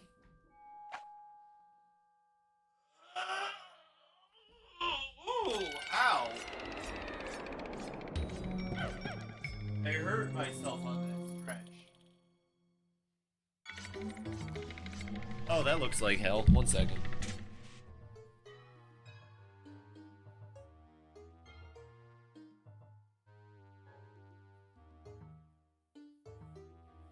Exclusive Fibi shirt wearing audio, not clickbait. Here we go. I was gonna say, so recently I've been kind of like freaking out a little because I'm pretty sure my internet crashed that one stream. It crashed twice now because I think I'm accidentally letting the modem overheat because I live in a little convection oven of an apartment. And when I have the computer running and then the heat was also running because, you know, it's still winter out here. Last night it was 40 or like high 30s and freezing rain. Like, it's cold out here, right? But, like, I don't want to keep overheating my modem if that's the problem, so I've been living in kind of frost, especially when I stream. When I stream, I keep a window cracked. You know, it's fucking cold in here. And I was doing pretty alright. The police's entire identity is about fighting crime. If we get rid of crime, they'd be lost. The police don't fight crime. The police just, like, harass people that aren't above the law. And mostly just exist to, like, I don't know, make minorities feel bad. It doesn't matter what country you're in.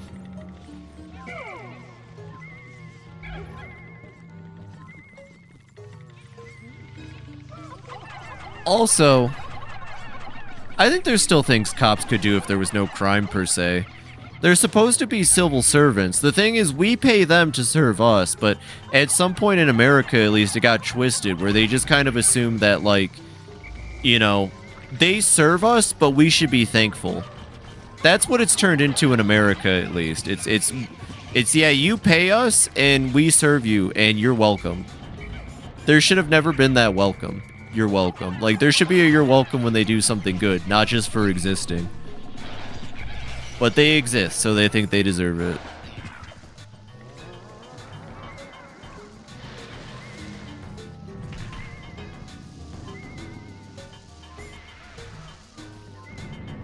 The only Phoebe should be celebrated for existing. Yeah. Yeah, only Phoebe and the Mona Lisa. That shit's a work of art. You ever seen that thing? Why is she smiling? She's smiling because ACAB. We figured out the Mona Lisa, everybody. Put that in the Louvre. Why is Mona Lisa smiling? Because fuck them. That's why the Mona Lisa's smiling, chat, because fuck them. Who's them? I don't know, your ops. Figure it out.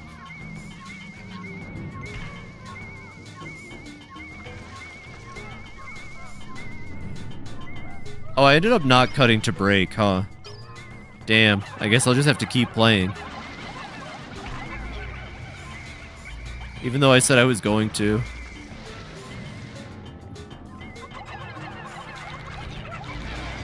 This is just like the worst 3 enemies to have right next to each other.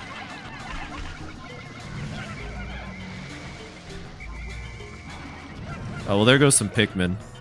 Yeah, there's nothing I could do about that. It's just really shitty enemy placement no matter what I tried. Me and the Mona Lisa got a lot in common, smiling despite our ops and no eyebrows. Exactly. You know, they actually found her eyebrows. They were just stolen by a Universal World eyebrow thief. Must ask you a question. Which, like, a lot of people have commented on the irony of their, like, thief name. You know, given that they steal eyebrows off of paintings. But, like, you know, fuck them.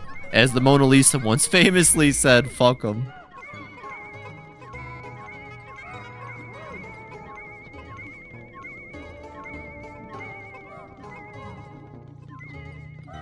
That floor could have gone better. You don't genuinely need electric Pikmin unless there's electric gates, but if there's an electric gate, you only need one. Legendary Pikmin, yo, Fiend! Bet you bitches didn't know I could talk, Mona Lisa.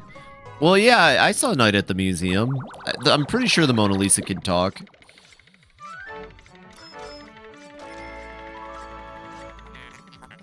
Mirth Spear. What if that said Birth Spear and it was an Mpreg Louie? You think about that? You ever think about that? Whoa!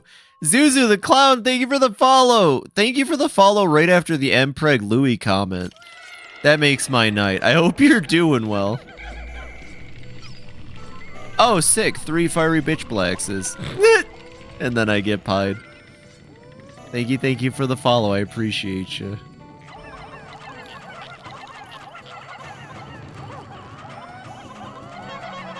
Yeah, 1 second. Yeah, we can get a honk for Mpreg Louie. Can I get some honks for Mpreg Louie? I don't know if I want Mpreg and Pikmin. We don't need the Pregman. Pregman! Oh, Pregman. That sounds like it'd be a drug you'd take, though. Don't take Pregman if you're currently suffering from nausea, living, waking up, sleeping, going to bed, eating, pissing. Don't take Pregman. It'll make you pregnant. We've made the first drug that'll make anybody Mpreg. What do you mean, anybody? We got here from a chain of raids. Gotta follow clown girls. Well, hell yeah.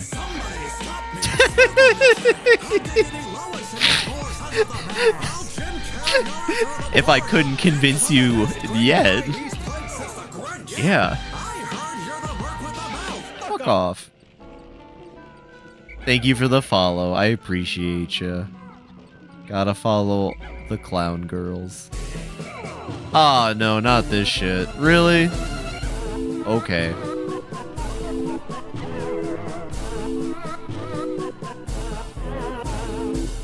Is this what you wanted? You wanted me to be a skeleton? I hope you're happy. I hope you're proud of yourself.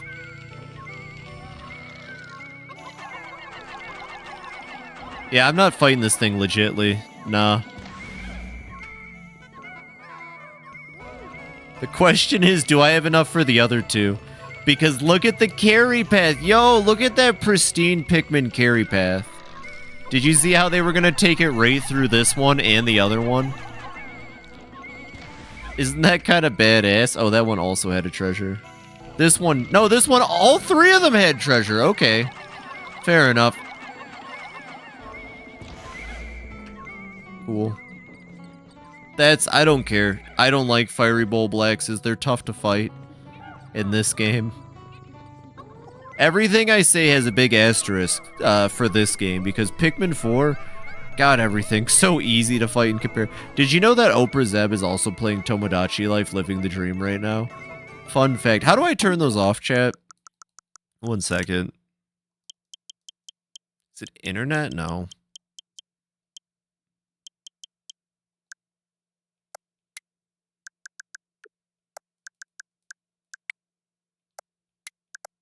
I'll allow friend requests. Okay. Have it set so I only know when certain friends go online. Straight up Zeb in it. I'm watching the stream and also a bunny from your bedroom window. Yo, that's sick. I didn't know you were watching my stream. Alright, and then here comes the slowest fucking barrage of items.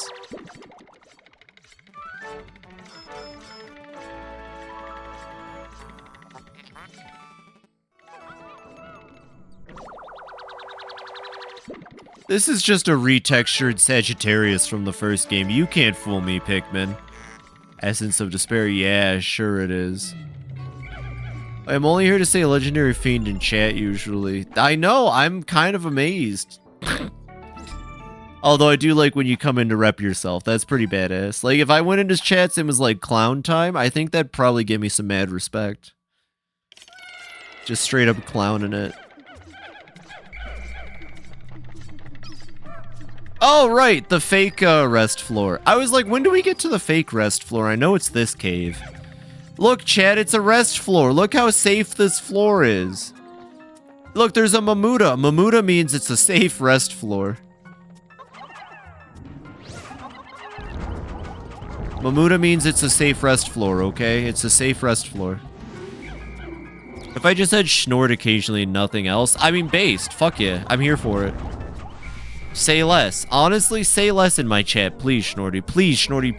Please say less in my chat. Like, can you actually... Schnorty, I'm gonna be real with you. I need you to stop talking in my chat. Schnorty. Okay, listen, I'm trying to be nice here, Schnorty, but the truth is, I really need you to say less in my chat. You've been saying too much lately. Casts cure wounds. I like that. Actually, Schnorty, I'm gonna need you... Actually, that's a little too much. I'm gonna need you to say less. You're kind of saying a lot in my chat right now. I'm gonna need you to say less.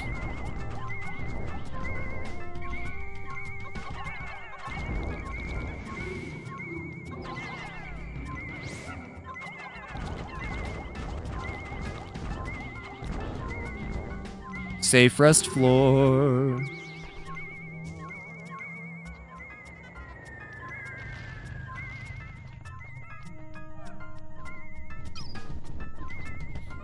All of this for one fucking bell pepper. God damn.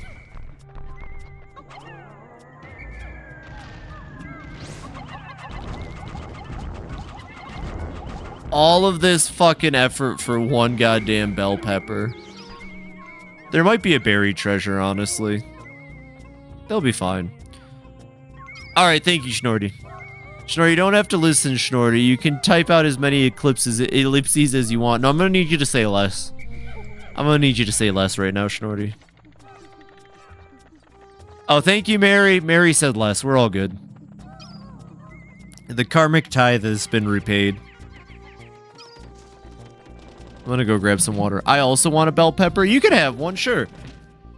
This is like that part of Willy Wonka where he puts Mike TV in the television and fucks with him by putting him on the Jay Leno show. You can go grab the bell pepper all you want.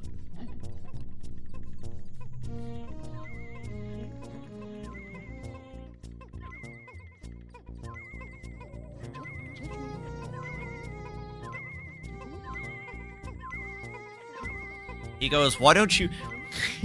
He says, I've got a little chocolate for you, Mike TV. And then he... A bogus. I can't believe, like, computers universally understood what Amogus was. Like, when you think about it, the computer understood that symbol and put it in the chat, and it's a little Amogus. I can't believe it. You know what? Fuck it. If I was a time traveler, I'd go back in time and I'd put Amogus in things.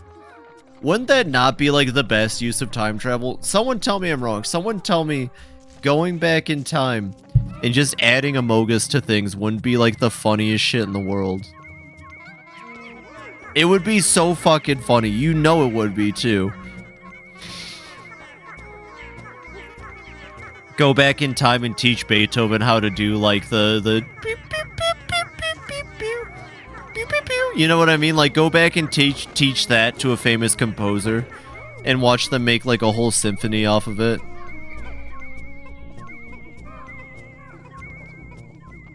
But then that would change the timeline, because Amogus would never exist, because Amogus couldn't exist, because all those ideas are now taken. So this would create an interesting timeline. In which case, Among Us didn't exist, but, like, the Among Us alien has been persistent throughout history.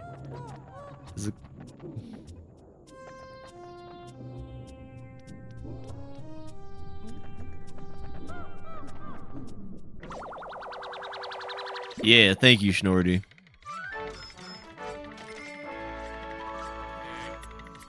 There it is. That's the child of the earth right there.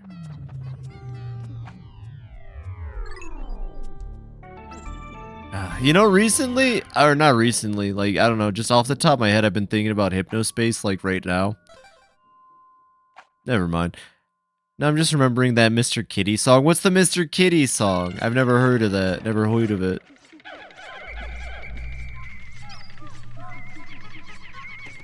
What's on this floor again? Oh, this is the Emperor Bullblack's floor. Okay.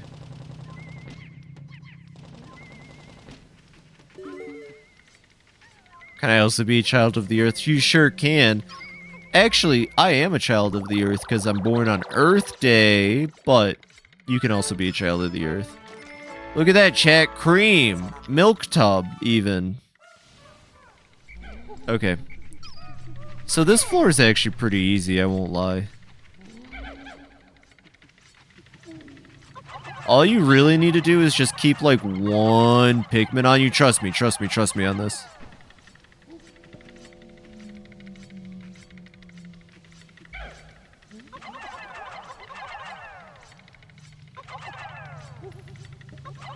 Okay, here we go. No! What are you doing? Go back.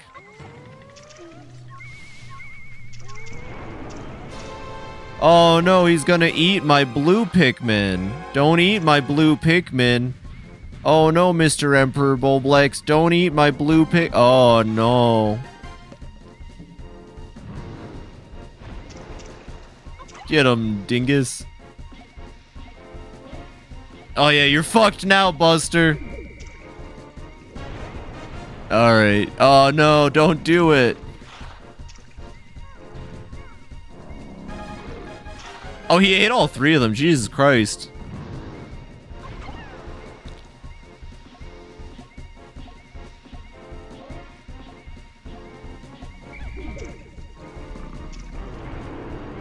Oh, shit. You know, I almost never see that attack when I play Pikmin 2 because they don't do it often. I like that it wakes up the other Emperor Bullblaxes when they scream, though. Okay, that's one. Actually, I'm pretty sure we can leave the floor. I don't think we need to even fight the other one. Pretty sure you just need that crab claw. We can keep fucking with him, though. You know, if they gave him his jump attack, he would actually be scary, just saying. If they just bothered to give him his jump attack that he had in the first game. Okay, they got this. Run! Take it back!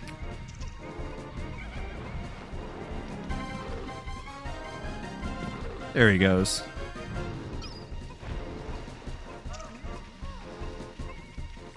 Bro really said, man, this ping is getting dundled up.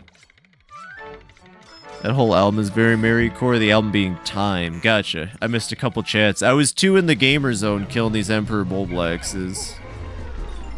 Okay, well that's that floor done. I'm just gonna sneak over here now.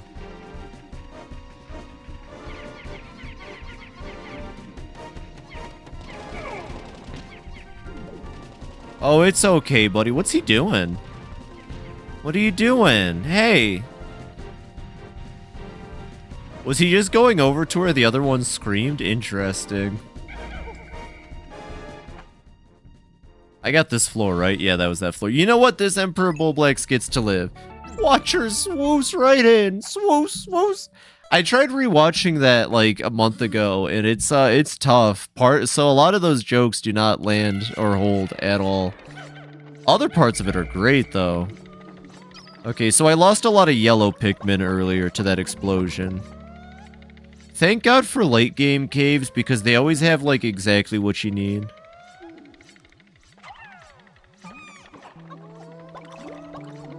And then I'll get rid of some red Pikmin for more purples.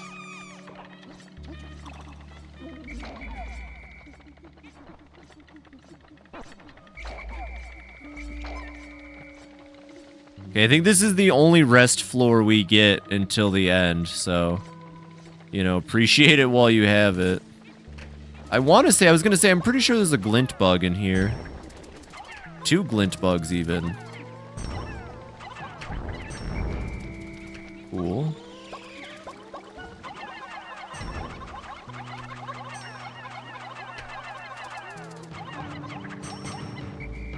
Cool, cool. More spicy spray for me. I will need spicy spray for the boss of this cave. Oh, I didn't hit Y in time. No, the exploit! Ah, we're not exploiting it, chat. We're not exploiting it at all. I lied. The only thing getting exploited is me. And pop. Also, god dang, I got a lot of followers today. Thank you everybody who followed. I don't normally just get like a good amount of followers like that, so it means a lot. The fact that I might hit 700 within the next 2 months is crazy. Heading off to take an afternoon nap. That's fair. I should take an afternoon nap after this before I go to work, because I am EP myself. Thank you, everybody. I appreciate it. I'm hoping to hit 1,000 before the year is over. I bet I can hit 1,000. I mean, I might have to actually push for it. I don't really promote myself too well. I'm extremely lucky that people have found me and, like, just enjoy what I do. That is the only reason I made it this far. Because I do not do a good enough job of getting my name out there. Although I really ought to. You know, someone commented on a YouTube short from Shin Megami Tensei 2 like 3 months ago. But that made me happy to see people were seeing it. It was specifically when Crowley yelled, "I'm so freaking horny." So it was definitely interesting to know that YouTube is still throwing that clip around. But if it gets people to play Shin Megami Tensei 2, I'd be over the moon. You remember? That was such a fucking scene. What a fucking clip. So freaking horny. Satan won't let me fuck demons. That's more or less what he says. He just goes, Satan's not letting me fuck. And I'm pissed that Satan's not letting me fuck, so I'm gonna take it out on you. Shin Megami Tensei 2 is one of the coolest fucking games ever made. We gotta add Zion. I think Zion and Dolly are the next two characters I'd like to add to Tomodachi now that I'm thinking about it. I can't believe I haven't added Nurse Dolly yet. That's a fucking crap. Please don't die. One of them died. It happened. You know what? It fucking happens. Whatever. We have like 100 of these back home. No. No. Fucking run. Fucking run. Fucking run. Fucking run. That was almost bad.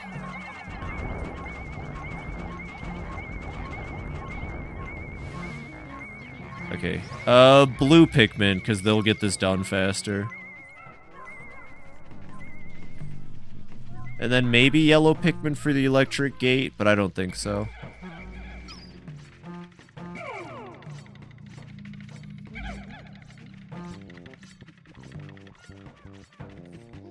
I'd rebel against Satan if he wouldn't let me fuck demons too.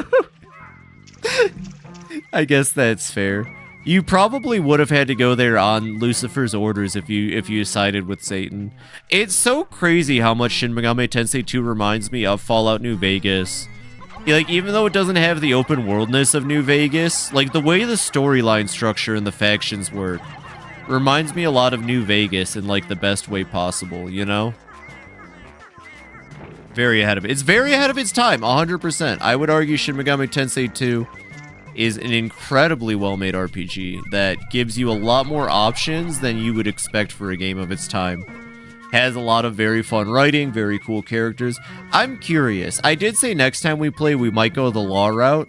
I'm really wondering what happens if you side with Lucifer. Like, it has to be bad, right? I just can't see it being good, especially because it's a game about, like, the main character, Aleph, is a Jesus analogy. I'm like 100% certain. So imagine Jesus teaming up with Satan. That's what the game was asking.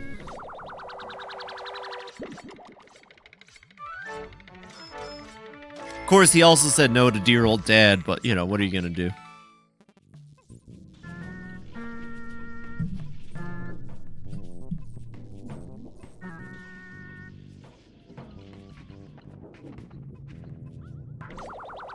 When does Jesus end up in, like, a Persona game? That's the real question. When do the Phantom Thieves get to go invade God's Mind Palace? God, we found you in contempt for Earth crimes. We're gonna now rob you of your, everything. Go, Phantom Thieves. I should make fun of Persona 5. I like Persona 5. Ooh, the inflation floor. Alright, chat. I know you've all been waiting for the inflation floor. I know you're all super excited for the inflation floor. We're here. Look, they even added the noxious gas so you could fill yourselves up. I do think that there are things you could do to make your YouTube videos more recommended. I was trying to add some stuff on my end that seemed like it helped give you a boost. Like what? Any tips you can share, Snort? I honestly, like, I look up to you and trust you with that stuff. You seem very on top of it. You're doing a great job with yourself, at least. I think it helps that for a lot of my mutuals, though, they all have, like, other creative endeavors or things they do. I just kind of play video games a little bit better than, like, your average gamer. I can't imagine it's the most entertaining, though. So I try to make up for it with garbage jokes, which you should be laughing at. We had a whole discussion about comedy earlier, so, like, you should all be taking notes. Inflation floor is funny. Write that down. Now I demand more after seeing... Oh, let me see. I mentioned this before, but I like watching myself your Shin Megami Tensei 2 playthrough. Really did change my perspective, like, symbolism. Because previously, I heard that tidbit about Evangelion where, like, all the Christian imagery in the show didn't actually mean anything. It was just there to have a unique vibe. Previously, I was like, yeah, fair enough. After Shin Megami Tensei 2 handled it. Yeah, I would argue the same. Like, Evangelion definitely uses religious imagery, but... that's not really the point, and it's not like anyone in there is like a God-fearing Christian. It just helps with the perspective because these are icons in our real world. Such large icons that you can use to represent specific ideas like that. I always laugh at Fibi jokes. Hell yeah. Like, even in Shin Megami Tensei, the ideas of, like, angels, demons, God, and all that are just used to help push tales of humanity. The demons are just used as, like, reflections, I suppose. I went to the other popular V2 videos and copied the hashtags from the bottom of their descriptions. Oh. You know what, Schnort? That's actually kind of smart.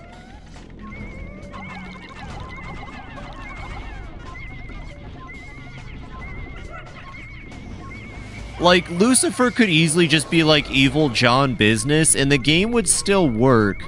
But it works better because it's Lucifer, and you understand the idea of Lucifer. And you know what he's about and what he does. And it's pretty, like, the iconography and the symbolism works really well, because, you know, most people understand Christian religious imagery, especially in Japan. I think in Japan, though, that's just because, unfortunately, the Dutch came in and the Dutch said, "Have you tried Christianity?" I think it was Christianity. I don't know what the Dutch brought to Japan. They said, "Hello, have you tried our cookies? Anyway, here's some guns and Jesus." And then the Japanese people said, "Yeah, Jesus, like, fits in with our ideas of religion, sure." And then the Dutch said, "No, you can only love Jesus. He looks like a fucking floatzel." No one's gonna understand that reference. Not a single person.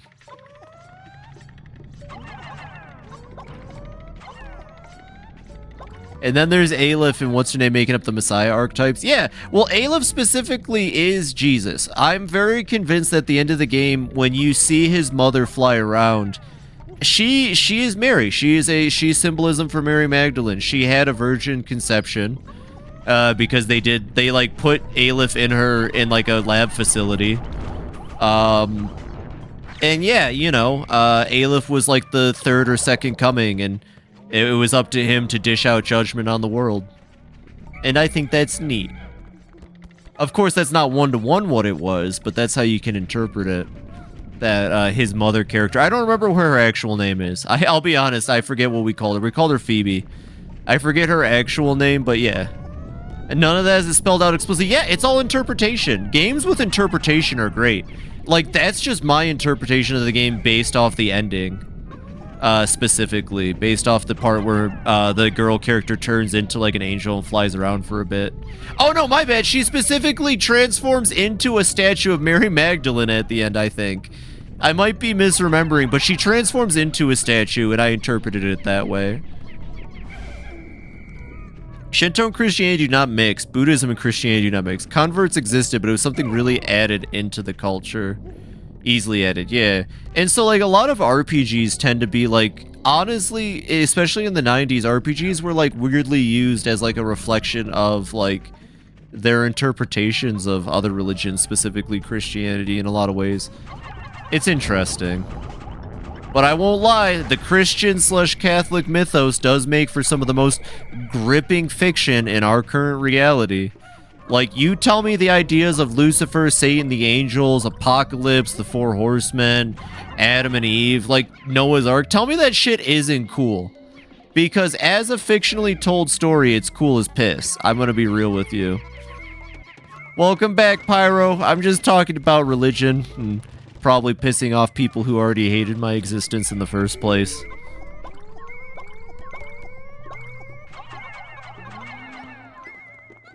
I think there's a reason religious elements get used so much in media, because they're cool. Shitter's gonna shit, for sure. Because it's cool. We watched that Constantine movie with fucking Keanu Reeves, and it was badass. And it was cool as fuck. Just saying. I think past the description, I think making clickbaity thumbnails helps. Things that catch people's eyes. But that doesn't feel like my style. I know I just complained about not exposing myself well, but I guess that is kind of part of what makes what I do my thing, is I don't want to, like, expose myself. If I do something and it gets popular and it gets people to look at me, then that makes me happy. I definitely would consider the hashtag thing, but that just sounds like so much effort, when at the end of the day, all I like doing is just playing games and shooting the shit. Yeah, I don't want to expose myself. Pikmin 1 is cooler. It has red Pikmin and Mamuda. That's true. That's very true. This Pikmin game only has purple Pikmin and shit. Interesting previously mentioned Record of Ragnarok, yeah. Which has Buddha, Adam, and other religion features. Oh, we were just talking Christianity, though. And specifically in regards to Shin Megami Tensei 2, which also does feature Buddha and other things in it, to that extent. I like, though, that the Japanese gods were the neutral route in Shin Megami Tensei 2. That felt kind of a little on the nose.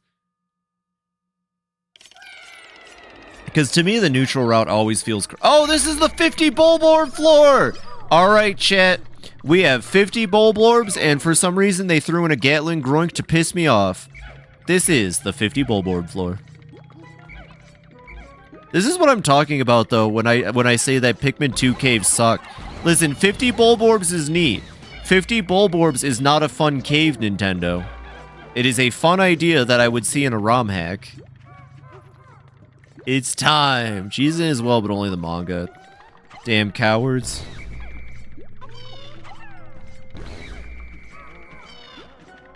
Oh, it's 2 Gatling Groinks. I misspoke. Oh, faux pas on my part.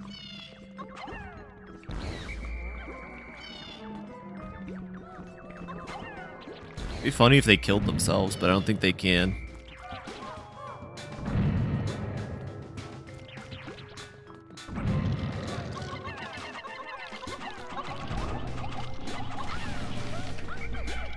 Pikmin Omni Clan, Pikmin Sam, Pikmin Pikmin Adventure Nintendo Land. Super Smash Brothers Brawl. New sport I made where you played Pikmin Ball. Pikmin God on the fucking damn GameCube it, where kill you the can play. Bulborbs! Ah! Love it or hate it, you will find it. Pikmin on the GameCube where you can play it. Love it or hate it, you will find it on there. Love it or hate it, you will find. I think we lost 5 purple Pikmin to that. God damn. That was a tragedy. We also have to carry this motherfucker back to base before it revives itself. I love Pikmin 2.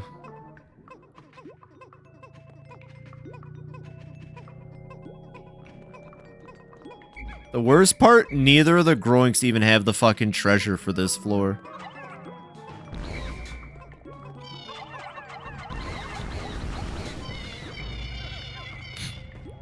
Y'all like the sound of dying children?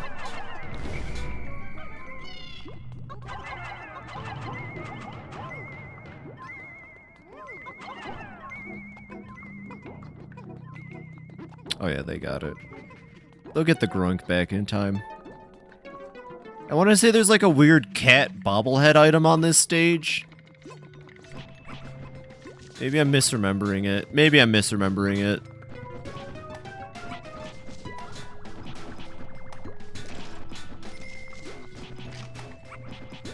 Well, that wasn't the only oh wait, no, never mind. That was the body. 50 Bulborbs in the pool rooms? Yeah, you wouldn't fucking believe it. I'm going to the bathroom again. I've been drinking too much water today. I gotta hydrate. It's my Friday.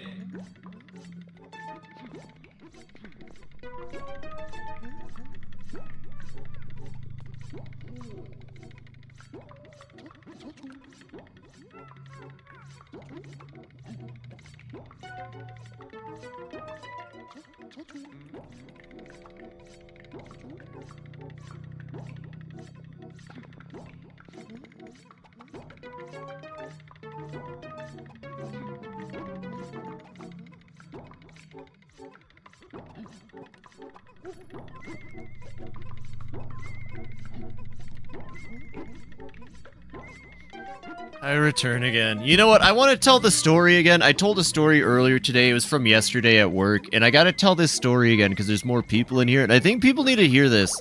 Because, like, it's just such a bizarre story. Let me start by saying I like this coworker. I like this coworker a lot. Imagine living you're chilling out your best Bulbur life and dwarf runs up and beats you to death. I think this coworker is neat. I have no issue with them.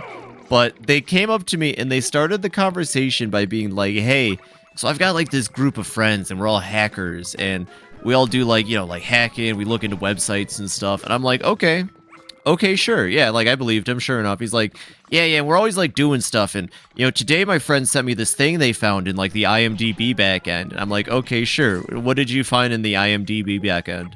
He's like, watch, so all you gotta do is if you just like go to a page, and he went to the IMDb page, and you can do this, but let me finish the story first before you attempt this.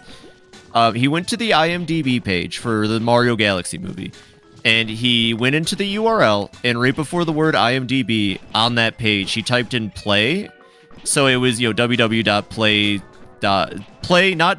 IMDb / Mario Galaxy movie, whatever, right? And he's like, yeah, no, my hacker friend, blah, blah, blah.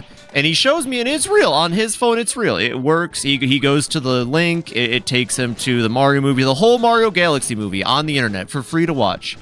And then he tells me about it, and he's like, because I was like, that's weird. Why would IMDb just leave that out in the open like that? That seems really suspicious. Also, I didn't know IMDb hosts movies. And then so he gave me the explanation that it's like about AI, because like they host the movies so that AI can watch the movies and then display like AI generated like descriptions of the movie. And that didn't sound very right. And then I also started thinking, I was like, hey, you know, that's cool, but like wouldn't more people know about this? I feel like this would be like IMDb would be in trouble even, right? And, you know, they gave me a bunch of, like, lukewarm responses, and I was getting suspicious. So then I did it on my phone, and sure enough, it works. You know, I went to the IMDb page, I put play before, and I'm like, all right, goddamn, all right. And I'm gonna go pause the movie because I'm at work, I don't want to watch this. And I go to pause the video player that's playing the movie. And, no, so here's where it comes, Mary. I go to pause the video player that's playing the movie, and the second I paused it, I get a redirect to a fucking, like, shitty bootleg Chatterbait website. I get redirected to porn. And I'm like, okay, yeah, sure, an official IMDb backend is gonna redirect to porn. And then I notice that the URL that it took me to is, like, .ru. So then later on, when I was somewhere where, you know, like, touching the screen wasn't gonna get caught on camera, I check it out, and sure enough, it's the Mario movie with Russian subtitles. And I'm like, that's a weird IMDb backend. I'm just saying, that's probably one of the most interesting backends for IMDb I think I've ever seen. So I bring that up. I bring that up to my coworker. I'm like, you know, I checked it out, and like, you know, I clicked it, and it redirected to porn. And I was like, yeah, I just think it's weird. I don't know why they do that. And so he came up with this other excuse. He's like, oh, well, you know, it's probably like whoever they're hiring to like host those movies, they're probably just using like a platform, and like IMDb probably doesn't even know about it. And like either A, he's a big fat fucking liar, or B, his friends are full of shit. He thinks he's in a hacker group and he thinks it's real, but I think he's just full of shit. I like him still. I think he's a cool coworker. But it was the most bizarre fucking story. And it, like, bothered me that he would lie that hard to me. It bothered me that he'd lie that hard to me. Because he still, even after I told him it pulls up porn, was adamant. Oh, there's the cat toy. Was adamant is legit an IMDb backend. And you can check it. And it's like, I would say have an ad blocker. Maybe have your antivirus up. Yeah, I don't know. I, like, have zero trust in this dude now. I still respect him, I still like working with him, but like if he ever told me anything, I'm not gonna believe him ever. I'm just not gonna believe him ever at this point. He has completely destroyed any trust I could have in him as a human being by lying about IMDb movies on the back end. And like I said, it works. If you want to go watch movies illegally, just go to IMDb, find a page for the movie you want to watch, and type play. In right before the word IMDb. You'll get it. It's there. It's just you're gonna see a lot of boobies. Lot of boobies, lot of vagina. Russians might get your information.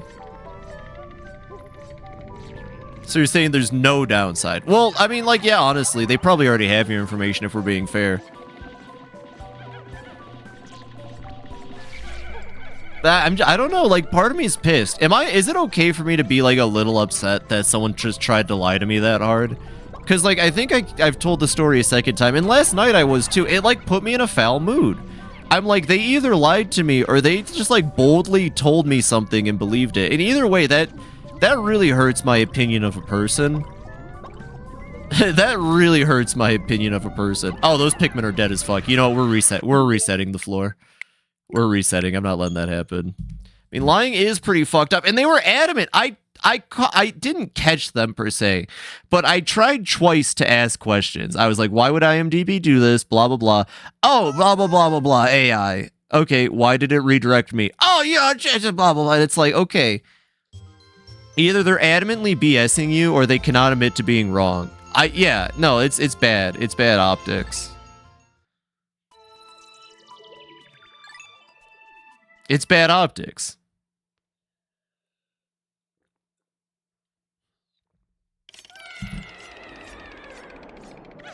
And I don't think they're a part of a hacker group. Now, maybe if they were trying to impress me, like, sure, if someone wanted, like, to be my friend and they were like, okay, You know, Phoebe seems cool. She's a gamer. I've told them I stream. Like, what could I say to her that would sound cool? Fine, I guess I can respect that, but I just don't know what the end goal was. Get me on, like, some Russian fucking, like, tracker website? I just don't know why they came up and presented this info to me.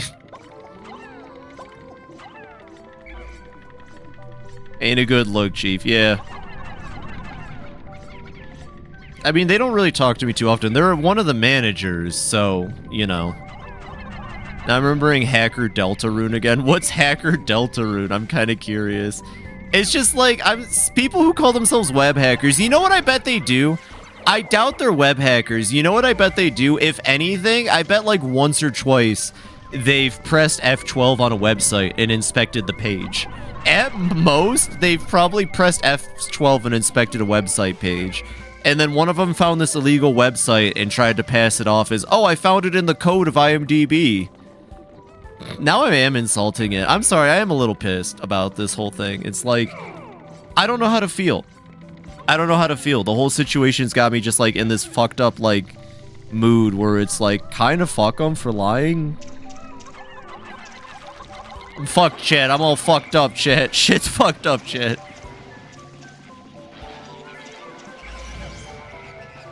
This guy keeps going around telling me he's a hacker. I don't know what to do with this information. Honestly, like, well, because it's dangerous to behave and act that way. I'm going to say it. I'm going to say it. That is a dangerous mindset and way to act and behave. Don't go around and say shit. I hate people who do that, who just say things. Like, oh, I'm this, I'm that. Oh, I'm this. It's like, cool. And you can be. I'm not going to deny it. You don't have to say it every fucking minute. You don't have to remind everybody who or what you are. But also, if it's not who you are and you just think you are, then don't fucking, like, God damn it. I am. I'm just like, don't pretend to be things. Don't pretend to be things. And there's an important reason I'm bringing this up when it comes to this person. Because, like, I'm just wondering, like, if there's ever just been other points in their life where they've just said things because, you know, they wanted to say something. Just based off stories they've told me about their life now. I can't get into it on stream, sorry. Like, is this someone who just says whatever and that's how they get through life? Personally, I just say words recreationally. I try to be honest, and if I ever do catch myself not being honest with myself, I will fucking rectify and fix it. It is important to me.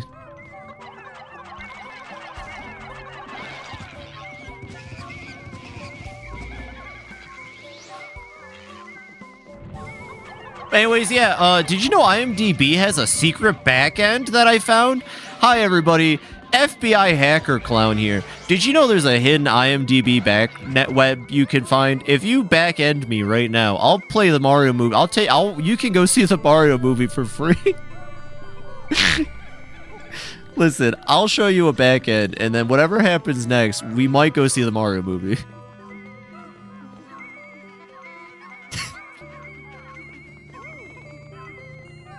I'm a hacker. I'm with the hacker group Anonymous.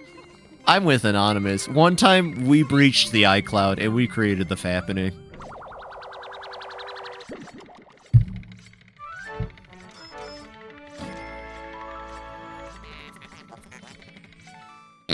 I got nothing. I'm not going to say anything. I'm holding my tongue. I think next floor is the final floor. I'll slip in some Tomodachi. I don't feel like... you know what? Today was the day I was going to wear the U Up shirt to work anyways. So I'm not going to put too much effort into my look today. 500 IQ hacker finds insane exploit you would not believe.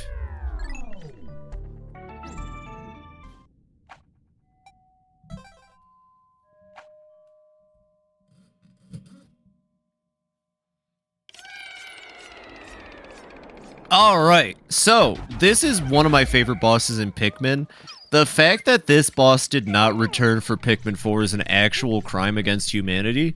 Like, it might sound like I'm joking a little bit, but no, like, genuinely, this boss is fun. It has a unique mechanic. It's an interesting fight. And this is the only time it appears in the whole franchise, is this one floor in this one game. And that makes it even cooler to me. I love bosses that only show up like once in a game franchise or a series and never return. Anyways, this is the segmented Crobster. This boss kicks ass. So it gets up, it rolls around, you gotta run it into the wall. After doing that, boulders are gonna fall, which is a pain in the ass, and then you just hit its tummy belly. Unfortunately, it's kind of an easy boss. Like everything else in this game once you know how to fight it, but it's still cool as hell. I'm actually, like, Mario and I are convinced that this thing somehow became the Hermit Crawmad in Pikmin 3 and 4. Like, we are convinced that somehow this became the Hermit Crawmad, but we don't have any, like, actual proof for it, just speculation. It's so fucking cool. The big crab claw arm, too. God, it's badass.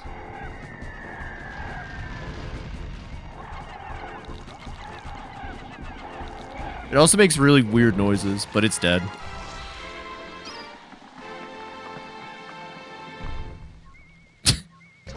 We did it! I need to see these Jackbox shirts. Yeah, I'll take a picture before I go to work. I'll try not to run the stream too late so I can fit that in. I also need to probably grab some food before I go to work, but eating's optional. Look at that sick item we got. Also, you'll notice in the final area of the game, they gave up on giving you power-ups. So all the bosses just kind of drop neat things. Although this item's use was ruined in the North American and European release, I believe. Yep, there it is. So in the Japanese version of this game, this item is worth 666 Pokos. I don't see a problem with that. It's a funny joke. You go through this hard cave, and your reward is a creepy-ass baby doll worth the devil's number in money. But no, we can't have it be worth 666. Not in America. We wouldn't want to hurt the poor Catholic, Christian, religious youth that's out there killing people in the streets right now in the name of our president. Just kidding. This was 2004. They were just, you know, being intolerant in the name of our president. It was a different time. Jay Bush was a different man. Woo! 13 deaths! I still do not have an accurate death counter. I will fix it for next stream. And save. War on Terror? Yeah, more or less.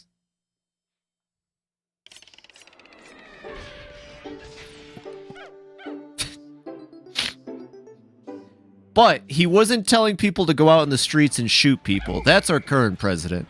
He was just telling people to go out to everywhere that you could find someone who wasn't white and, you know, be really indignant towards them. I feel like that was more Bush's presidency. Oh, I have a lot of red Pikmin and not a lot of blue Pikmin. That's because most of them became purple Pikmin. How much in-game time do we have left? You know, it might be just enough time to do one thing, honestly.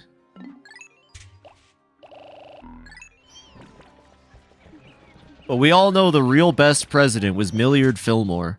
Everyone loves the Whig Party. Find me someone who doesn't appreciate Millard Film and the Whig Party. I'm waiting. Find me a Millard Film. There's probably a historian out there who would, like, jump at the opportunity to tell me how shit Millard Film was. My bad. Millard Film is my Dark Souls character. Millard Fillmore is the president. I always get those two confused. They're kind of like the same character in my head. Oh, is that Grunk closer? Oh, that Grunk is closer. Would you look at that? Hey, fuck you. I'm trying to get nectar here, asshole.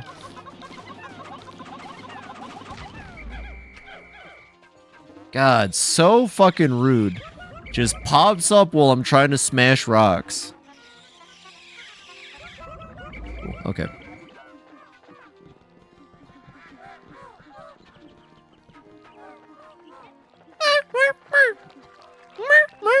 She fell on my moor till I president. I think that's how he got elected, actually, yeah.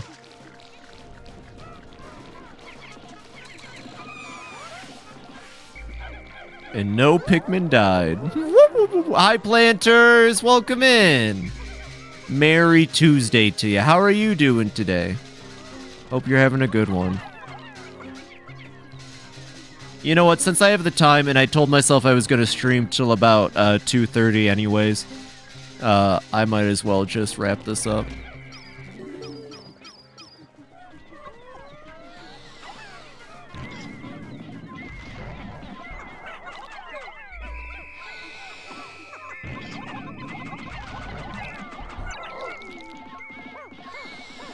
Excuse me, my Joy-Con drifted and that's why that happened. Okay, they might be able to get this back in time. Fuck yeah. I want to say there's another piece of treasure. Oh yeah, the last pieces of treasure are going to take some time. They might get it back in time. That's a big if. Uh-oh. Well, getting it closer still helps. That cave we were just looking at, by the way, that's the next cave we gotta enter on Friday. I'm not looking forward to it. That cave always gives me a fucking nightmare. Damn, gotten the end of Fibi. No, I'm gonna play some Tomodachi. You're good. I told Chad I'd play a little bit of Tomodachi Life today, and I plan on holding my end of the bargain. I think we're gonna make Nurse Dolly from FNAF. I thought about Nurse Dolly, and that was enough to remind me that I'm not dating her in Tomodachi yet.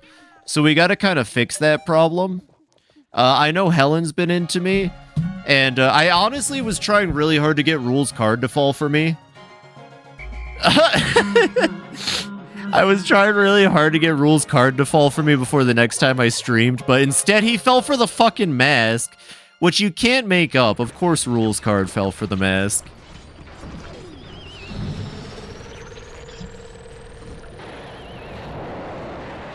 That is a durable ship.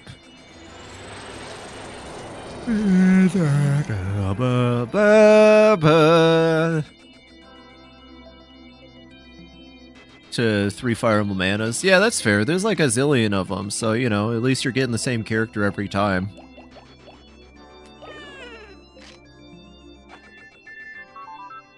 Spam? Don't we all want friends who will smile when we need a little sunshine in our days? Sure, if you see friends who need a smile, give them your best one. Go to Club Nintendo today, Little Mac. So for those who are like, what the fuck was that email that Olimar just got? Back in the GameCube version of this game, those would tell you to go to Nintendo.com. They would still be really weirdly sexual, but they would tell you to go to Nintendo.com. But they still